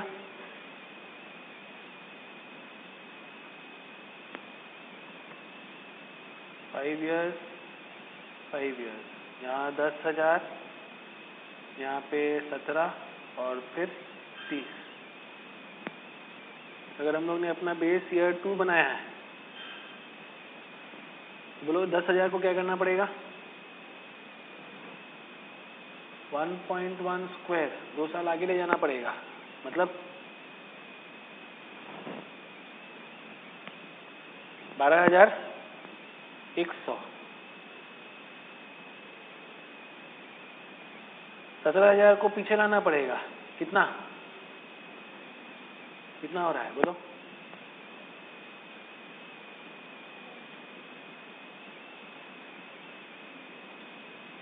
Point 7513 into 17,000, 12,772।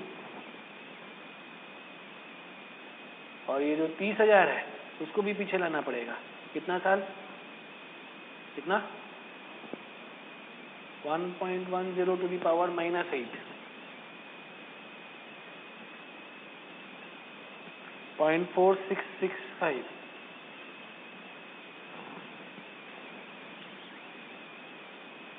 कितना आ रहा है बोलो? बेस्ट कौन सा? ये सबसे बेस्ट। फिर ये 12,772 2 और 12,100 3। हर बार आंसर क्या आया है? सेम आया है।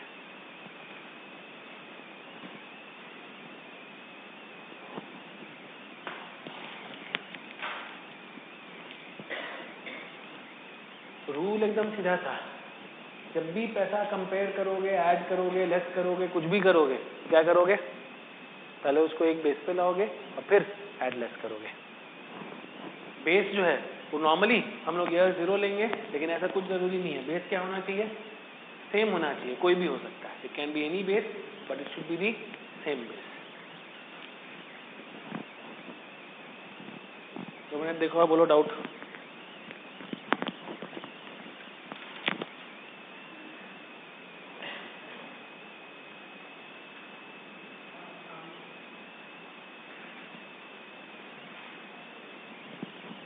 ओके बोलो स्वाति, FVAF कब यूज करना है?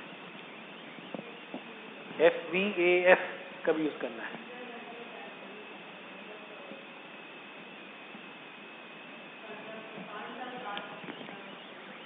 पाँच साल बाद? किसका?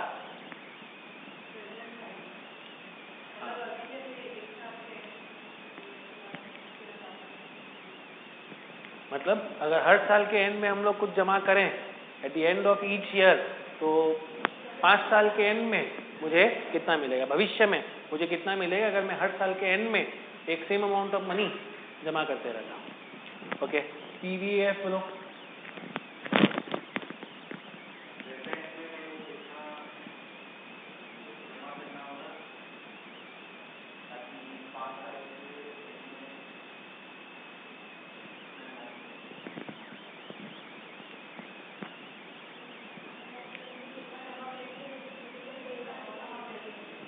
तो SVAF हो गया।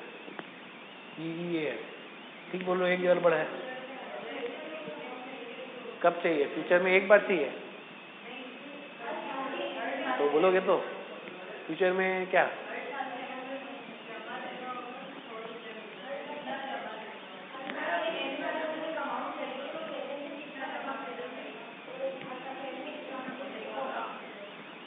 आज कितना जमा करें ताकि हर साल के एंड में मुझे एक फिक्स्ड अमाउंट ऑफ मनी जो है वो मिल जाए। सब कुछ ठीक बोले थे, खाली गड़बड़ बोल दिए थे। हर साल के एंड में नहीं बोले। तुम जैसे बोले 5 साल के एंड में इतना पैसा मिले, आज जमा करे और 5 साल के एंड में मिले तो मुझे PVIF हो गया, PVAF नहीं हुआ।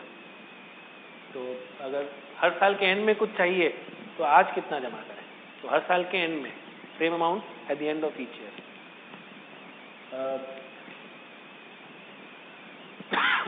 FVIF क्या है?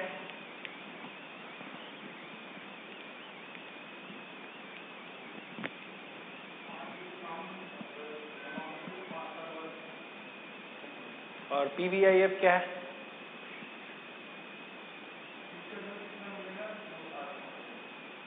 फ्यूचर में कितना मिलेगा?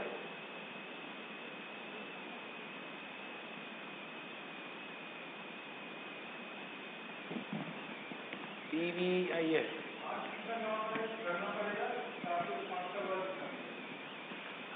कि अगर 5 साल बाद मुझे कुछ चाहिए तो उसके लिए आज जो है मैं कितना जमा करूँ, ठीक है। तो